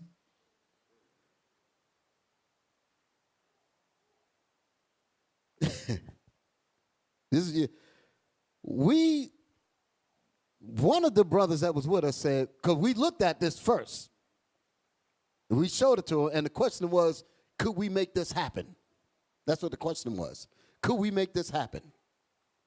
One of us said, nah, man, we can't do it. Barnabas looked at it and said, man, we can have that done in 3 weeks. Captain Hananiah. He said, well, Barnabas see it. I see it.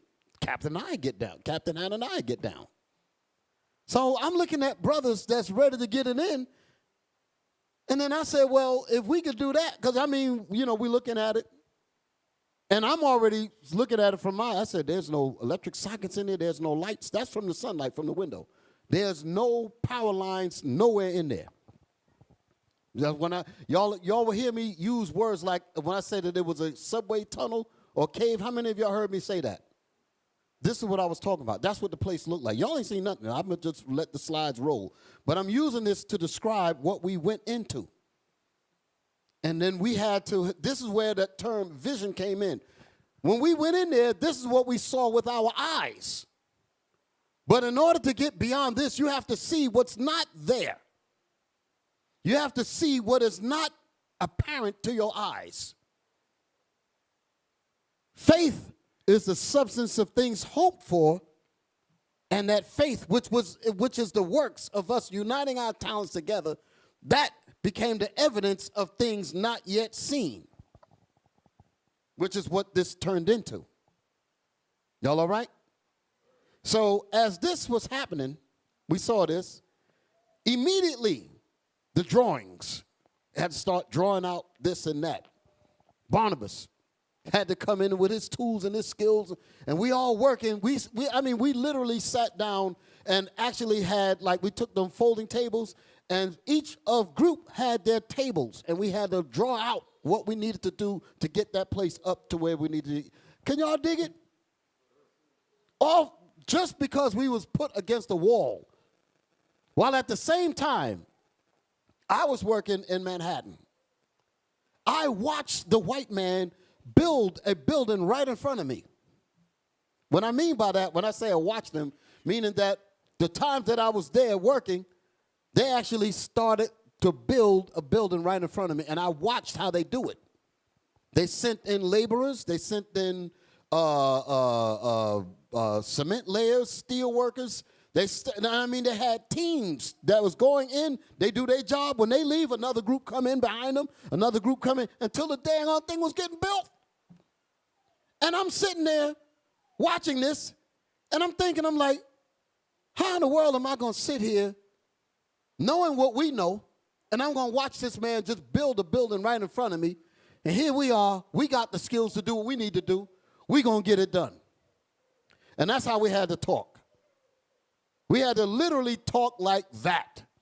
We going to do it. We going to get it done, and ain't nothing going to stop us. And that's the fire that came behind that. And we went in there and did it. Then the kitchen got involved because we were working around the clock. The food line, because we did not want to have to stop, because the congregation can't come to this. So we were keeping the Sabbath in our houses for a few weeks. But we had to encourage them, don't lose faith, because we are building our sanctuary. You feel me? It was similar to what happened here. When we had to leave Concord, we didn't come, did we? I'm trying to remember. There was a few weeks between this, and we were here working. But we had to keep the spirits up. Brothers and sisters, we got a sanctuary coming. Don't lose hope.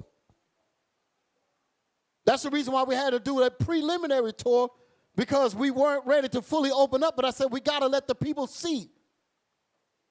Because if we don't even let them see it, they might start to lose. They got to at least see what are they waiting for. So when they came and they said, okay, now I know they just talk. That's what happened here. Y'all all right? So when we were doing that, and like I said, watching them, watching this man just build this building in front of me, and I really began to say, I said, why is it that we can't do this? What is so great about them? I mean, I really had to say those things to me. And that's the reason why sometimes some people see my passion and my anger when it comes to us not doing the things when I know that we got the capability of doing. Because I know we're great people. And when I don't see that, I get angry. Because I know you're the greatest people that ever put your foot on this damn planet. And when I don't see that, that angers me. So when I was watching, when I saw that happening, I'm like, why is it that we can expect all kind of greatness from them, but we can't expect it from ourselves? Then at the same time, we giving billions and billions of dollars away in the U.S. economy every year. We can't get nothing done like this. Y'all understand what I'm saying? So we start planning. We start making it happen. The sisters that were that was preparing the food, they got a chance. We had to make it somewhat safe for them to come in. They couldn't come in right away. We had to make it halfway safe so that they could bring it, and then, and we can let them go back out. But we couldn't let them stay there. But, they see it happening. And you can imagine, because if you look at things in retrospect or hindsight, you might be able to say, oh, man, that wasn't really that bad. But if you never seen where we are today, and that was your only reference of progress, your spirit might not be as what it is today. There was no seeing for some of us. There was no seeing beyond this. So you really have to really put some work in to really show that, listen, we can go beyond this here. So it took a lot of work, spiritual work, mental work, physical work. So let's let them pictures go. I want y'all to really look at what you're looking at. We had to like I said, build the walls. It was all stone. Y'all all right? Look at this. Look at this place. That's when we started to gather our tools up, because we getting ready to go to work. We getting ready to build. Go ahead. Those were there. This is a basement. It was basically, this place was a plumbing supply area. No electricity. Slow it down for a second. No electricity, no, it was basically a storage where they used to just keep pipes. That's all they kept down there, a bunch of pipes. We told the landlord, oh, yeah, well, if we're going to deal with this here, you got to get those pipes out of there. I said, we'll take it after that. It was loaded with pipes. That was the picture that we saw in the ad. That's when the brother said, yo, we can't make this happen. So once they cleared the pipes out, this is what was left. And to show you how messed up the place was, the landlord gave us 3 months free with a contract of 5 years. 3 to 5 years. I think it was a 5-year contract. Understand how that works. You'll sign a contract, and I'm going to give you 3 months of free rent. But and that 4th month come, pay. You follow me? That's the contract that will have you locked in for 5 years. Y'all follow me? So again, the pressure is on our back. We get ready to. The question is, do we sign a 5-year contract with this kind of place? The pressure, the stress. How will we get the people to support us with this? You really got to really do some spiritual work to really show that, listen, we are going somewhere. You got to really paint vision. You got to really give a real example of, listen, we ain't bull jiving. We're going to get this thing done. The people have to really see and believe that. And usually, when you see people believing like what people say about leaders, if you see leaders that are really serious and you see they really got some direction, it's easier for me to follow somebody like that. Because if they have so much faith in this thing and they're actually working every nuance of their spirit in it, it's bound to have some kind of return. So we got in here, so the guy gave us that as our option. 3 months. After that, pay, and I forget what the amount was. I don't remember. But as you know, New York ain't cheap. Y'all follow me? So we would have been on the hook. We were on the hook, basically, for 5 years. So the first 3 months, the money that we would have had to pay, we used that for construction materials.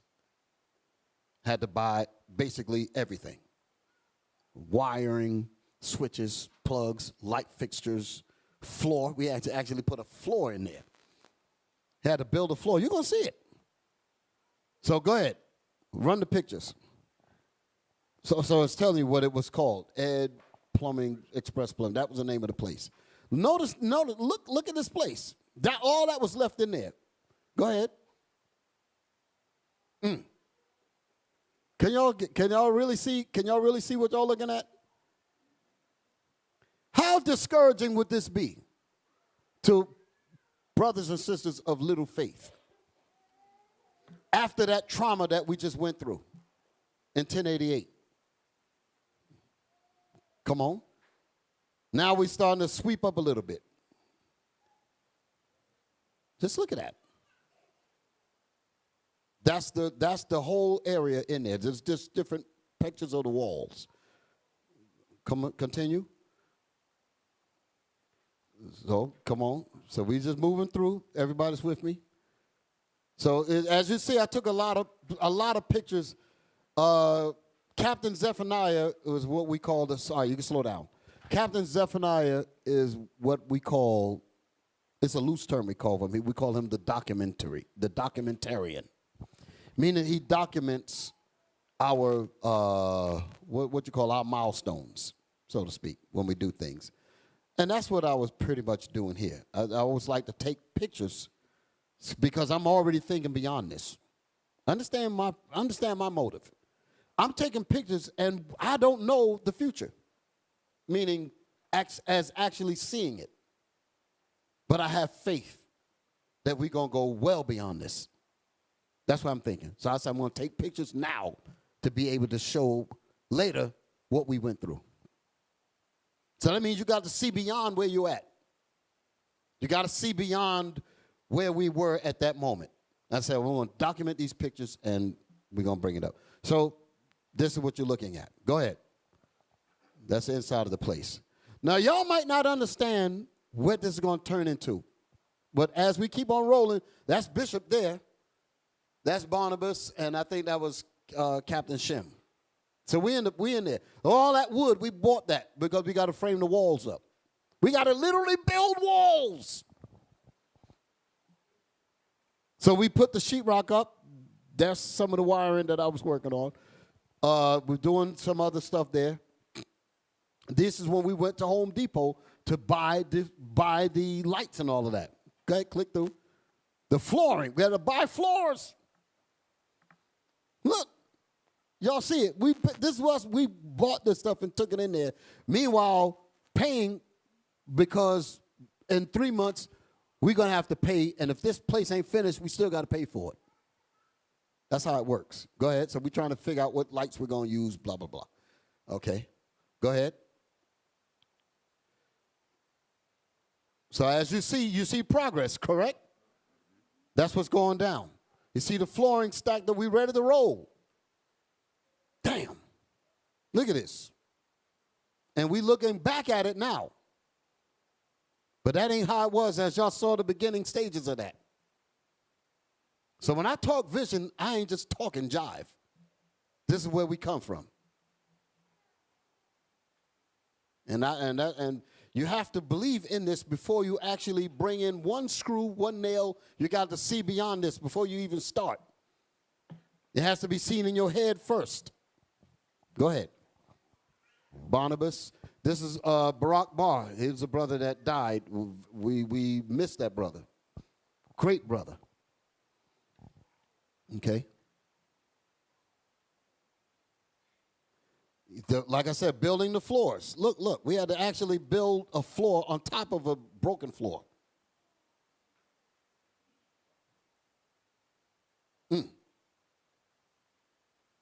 And notice this, we're using work lights. There's the lights that you see is coming from work lights. Remember, there's no lights up there yet. We're using those plug-in lights on the pole. That's what we're using to light the place up. In the dark, we're working through the night. So this was for the outside to light up. They had a garage area. The garage area we later built, turned into the studio. Pause it for a second. I didn't bring those pictures. There's a video where we were doing it's on the 10th anniversary. There's like 5 discs, and we did the interviews with the deacons, the officers, and all that. Do y'all remember a section of that video where you saw the purple walls? Do y'all? You probably have to go back and look for it. That purple walls was the studio. That's what we had to build beside that. That was where we were record Deacon Asaph, Kings in the Building. Those videos were made in that part there. Okay, go ahead. That's Barnabas, and that's Micah in New York. Go ahead. So as you see, the work is getting in there.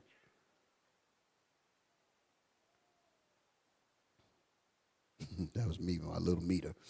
You can see all the stuff on the floor. All that, we had to keep buying that stuff and doing the work. And you notice that we got plastic bags on the windows because we don't want people looking in. New York is thievery. They see that the place, if we ever left the place and they peek it in, they say, oh, they got flooring, they got tools, they got this, they busted in. They're taking it. Thank you. So we blacked the windows out because we know how it is. Here's New York. The bathrooms, we had to do that. Go ahead. Look at it. Look at what we went into. But keep on going. You say to yourself, damn. That's Captain Abiel doing some painting. And we were using every talent that came on the deal, we were bringing it in. So the walls are up, we painting the walls now. There's Captain Barnabas, he's painting, getting it in. You see the floor. Notice the floor is done. That's the subfloor. We didn't put the planks down yet, the wooden planks. Go ahead. That's Deacon Ithon, he getting it in. See the work lights? That's what I was talking about. That's what we use to light the place up. Go ahead. Notice, are y'all starting to notice how the place is coming together? Go ahead. We're still using those work lights. This is in a basement. This is incredible. They don't even look like the same basement. No, that's the same place. That's the same place. There was a leak that was coming from the apartment above us. That's what brothers was working on that.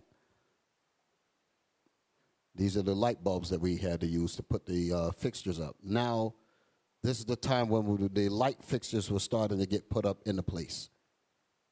Okay. Bishop, y'all put that ceiling up as well? That we painted it. Those metal pieces were there, but we had to treat all of that. No, a lot of that we had to replace. A lot of it was missing. A lot of work, as you can see. Captain Shim with the flooring. Who is this? That's Barnabas again.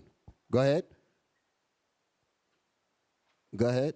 This is Captain Hananiah and Barnabas. Those two always work together.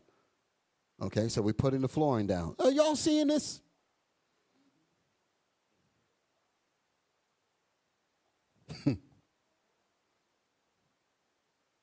Now we got the lights up. Now we got the front. Like these lights here, that's where that idea came from.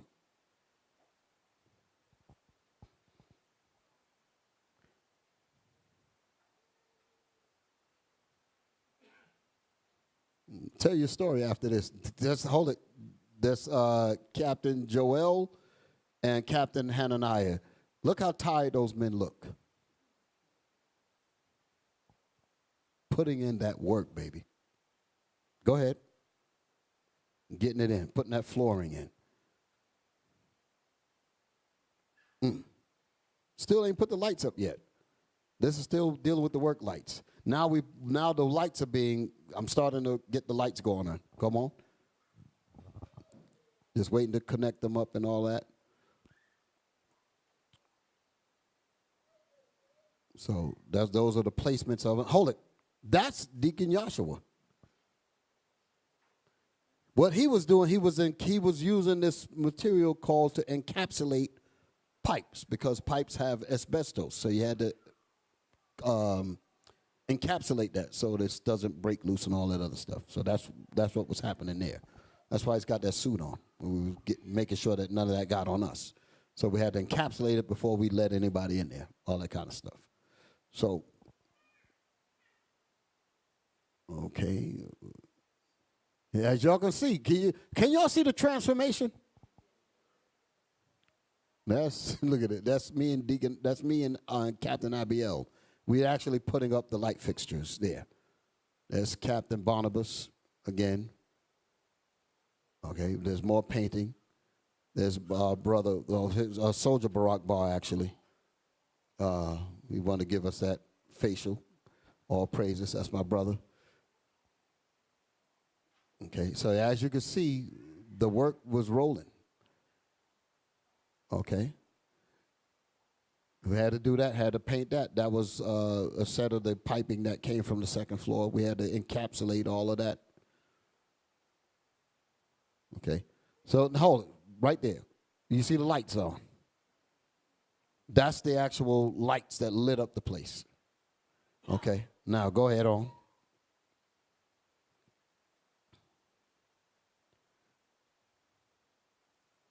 Oh, boy. Huh? Yeah. So that's the back bathroom areas. Okay, so we're dealing with the women bathrooms, the men bathrooms. That's what we've been doing in that area there. So as y'all can see, we had to really get it in, right? So I'm just running through these things, just letting y'all see. Bishop, did the inspectors have to come and look at it? Yeah, we had all that done. We actually had some of the brothers that actually worked for the city that was able to make sure that everything was coded and all of that, so. Yep. So now we set up, that's part of the setup there. So you can see Deacon Asaph and Deacon Ithon. That's the table where we was teaching from. You see, look at the old system that we had with the wired mics and all of that. Okay. So what we were doing there was really testing out everything, making sure the sound worked and all that. So that's what was going on there. Okay. Now, just pause it there. Do y'all recognize that look? So those classes like joining Israel, the organized nation, this is what the inspiration was about. This is what inspired it. So when I was talking about us standing up and being counted, it's coming from not only our history in the Bible, but from the works that we had to do and be men and stand up and do what God gave us the ability to do. Go ahead. I ain't had no, did I have gray hair? Yeah, I had some gray hair there. Okay, stop. That's the inside of it. You see where the chairs were, the sisters' chairs would sit this way, the brothers would sit that way. You had the TV in the corner and all that, okay? And there you go. So I think that's the last picture. I think the other two are videos. Okay, you got that. Okay.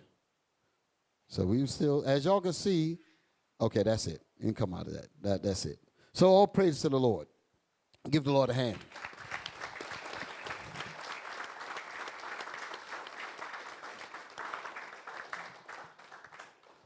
So when I mention things about how great we are, and there's a lot of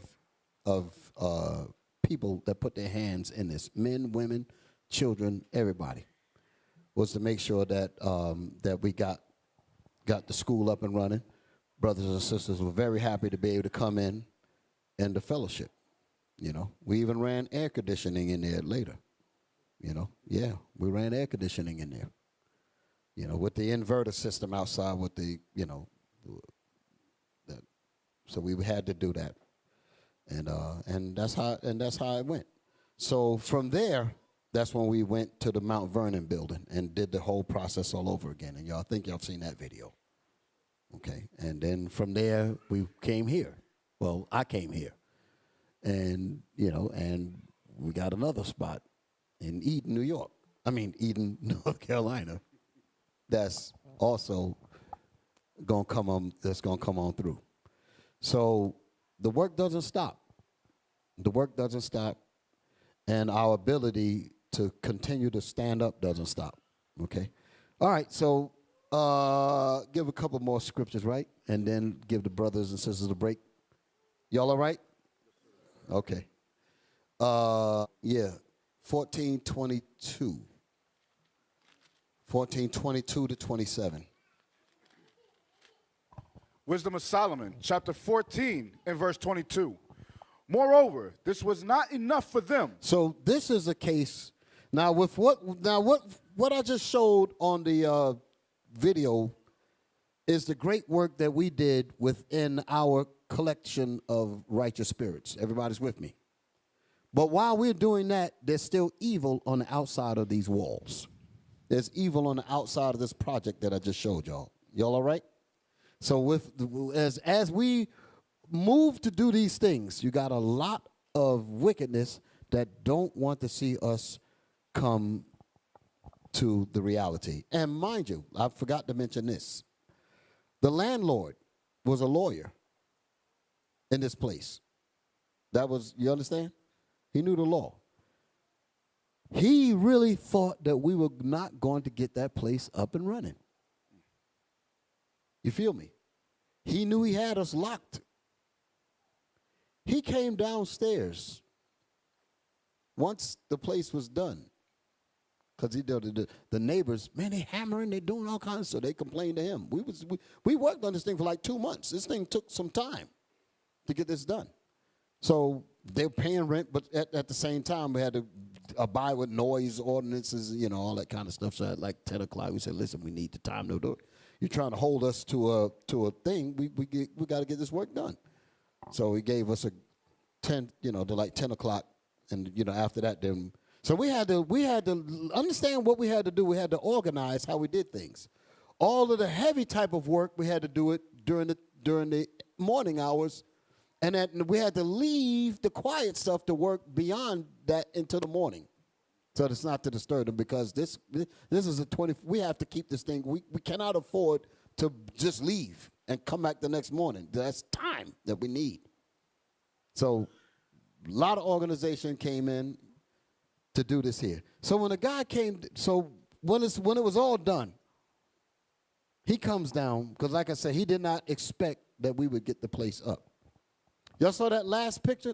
Go back to that last picture with the chairs. He came. Y'all already know. Is it possible for you to do an A/B comparison with that first picture and this? Can y'all do it? I'm asking my IT brothers. That first picture. Okay, just hang on. Yeah. We're going to work on it. What showed? Yeah, okay, you did it. This is what we took when we got there.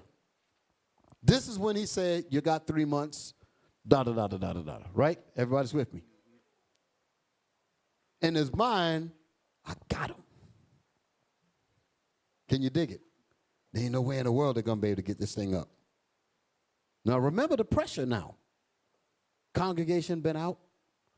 The landlord got crazy with the last place. The rent went up. We got all that on our back.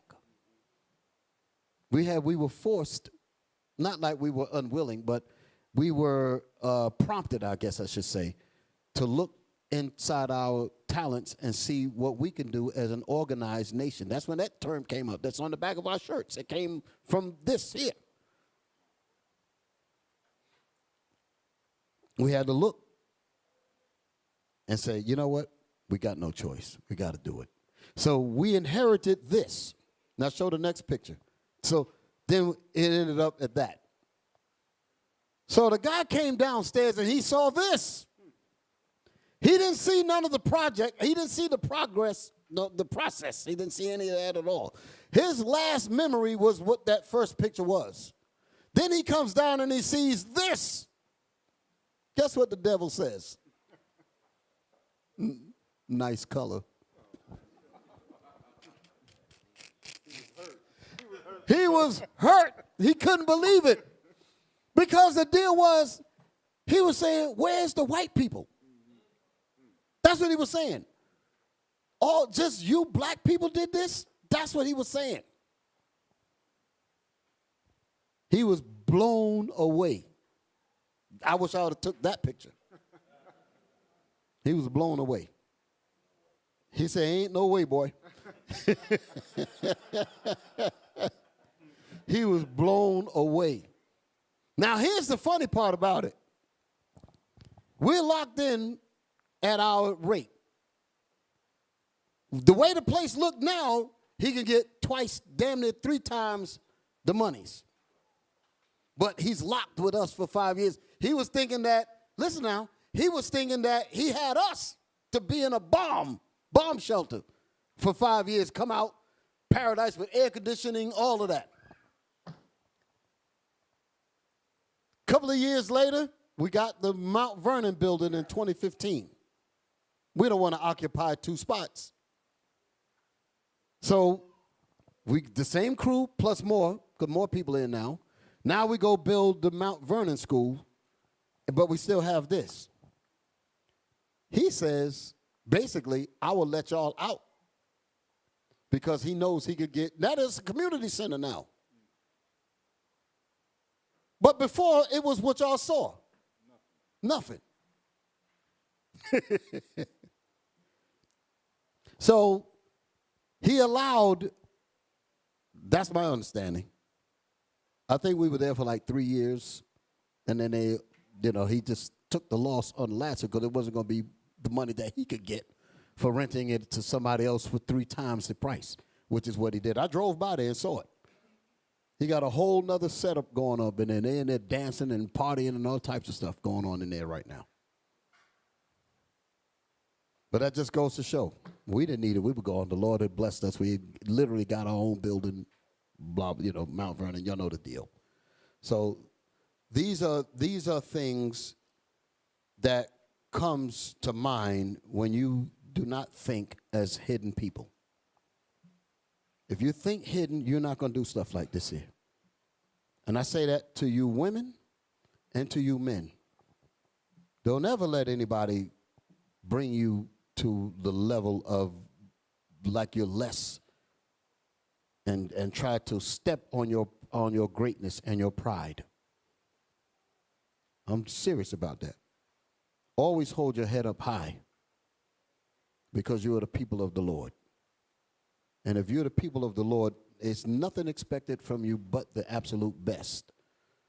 And that's how I see you. Some of y'all know me in here, how I deal with things in this building that I don't like. I said, why are we allowing this little thing to happen this way and the little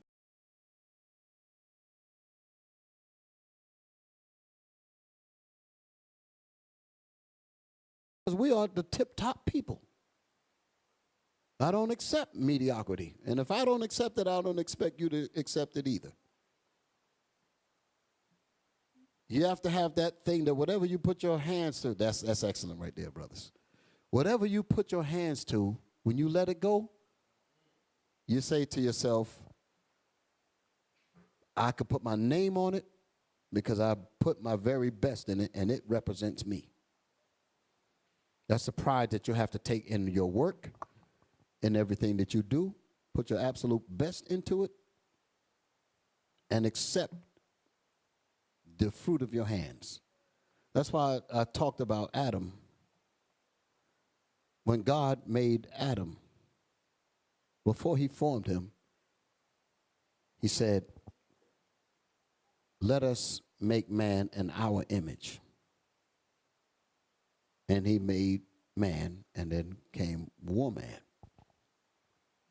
And before man was made, God had to see man in his mind first.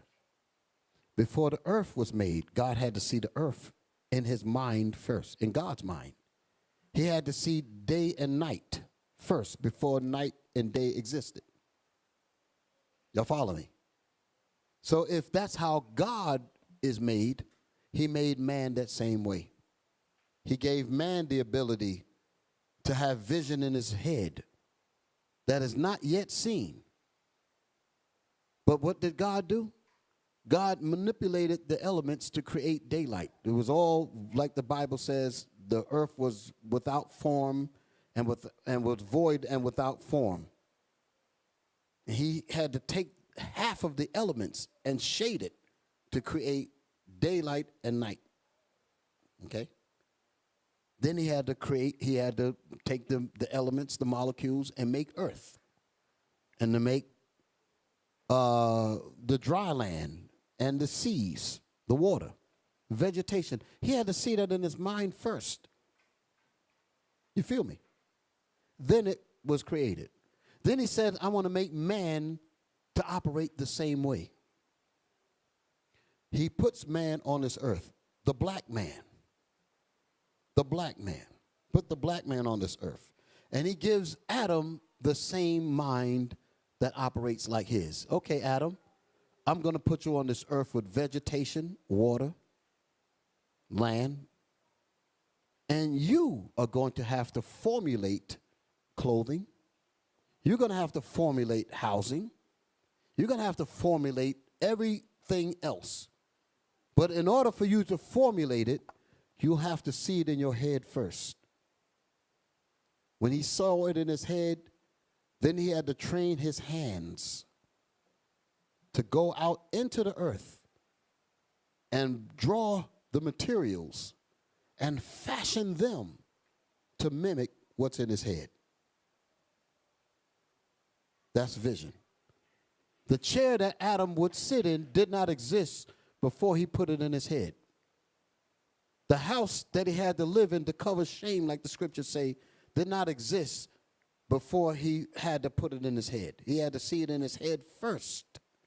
Then he had to take his hands and manipulate the minerals in the earth to bring forth chair, to bring forth clothing, to bring forth the house to cover shame, to bring forth a vineyard. He had to see that in his head first. And if God can do that with Adam, and we're the children of Adam, why is it that we can't do that? So we are to never let anyone kill your aspirations for greatness. I'm almost 60 years old, and I've seen a lot of situations where people have allowed negative people to kill their spirit, to kill their ingenuity and their desire to be great. And I hate to see that. A people that is bubbling with talent, don't squander that talent. Christ gave you that talent for a reason. That's what I was going over last week about the pounds. He gave us the pounds. He said he gave one 10, he gave another one 5, and he gave another one 1. He said, aren't you going to use my talents that I gave you? And God gave us all talents. And that's what we had to do when that landlord got funky with us.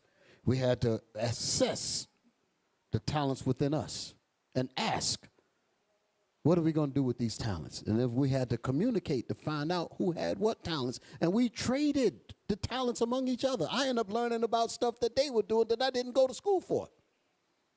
Same thing with some of the others. We're trading, and we're able to get the work done.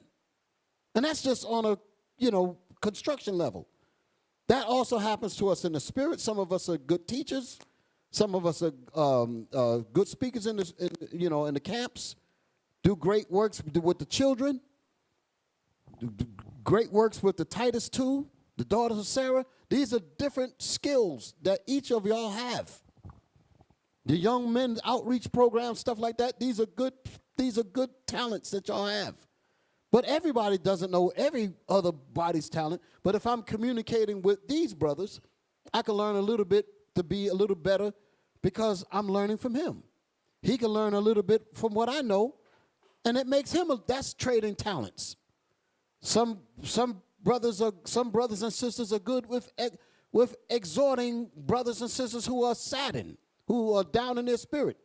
You get one brother that don't really know how to exhort the brother when some adversity has happened to him or her. They don't really know how to really lift their spirit up. But then brother so-and-so come along, and sister so-and-so come along and talk to that same brother and able to lift that brother and that sister back up. And then me, as the one that don't know how to do that, I want to have a conversation with him so that I can learn a little bit of that talent. Now, we traded some talent. Now I know a little bit about how to exhort my brothers and my sisters. For the women. The women know how to do the same thing when they trade their talents among each other. This is the greatness of unity. This is the greatness of being in this congregation. And we pray to the Lord that he keep his spirit with us and keep moving in the right direction. So with that, I'm going to stop with this section of it, and I'm going to continue maybe in another 2 weeks. All praise to the Most High. Shalom.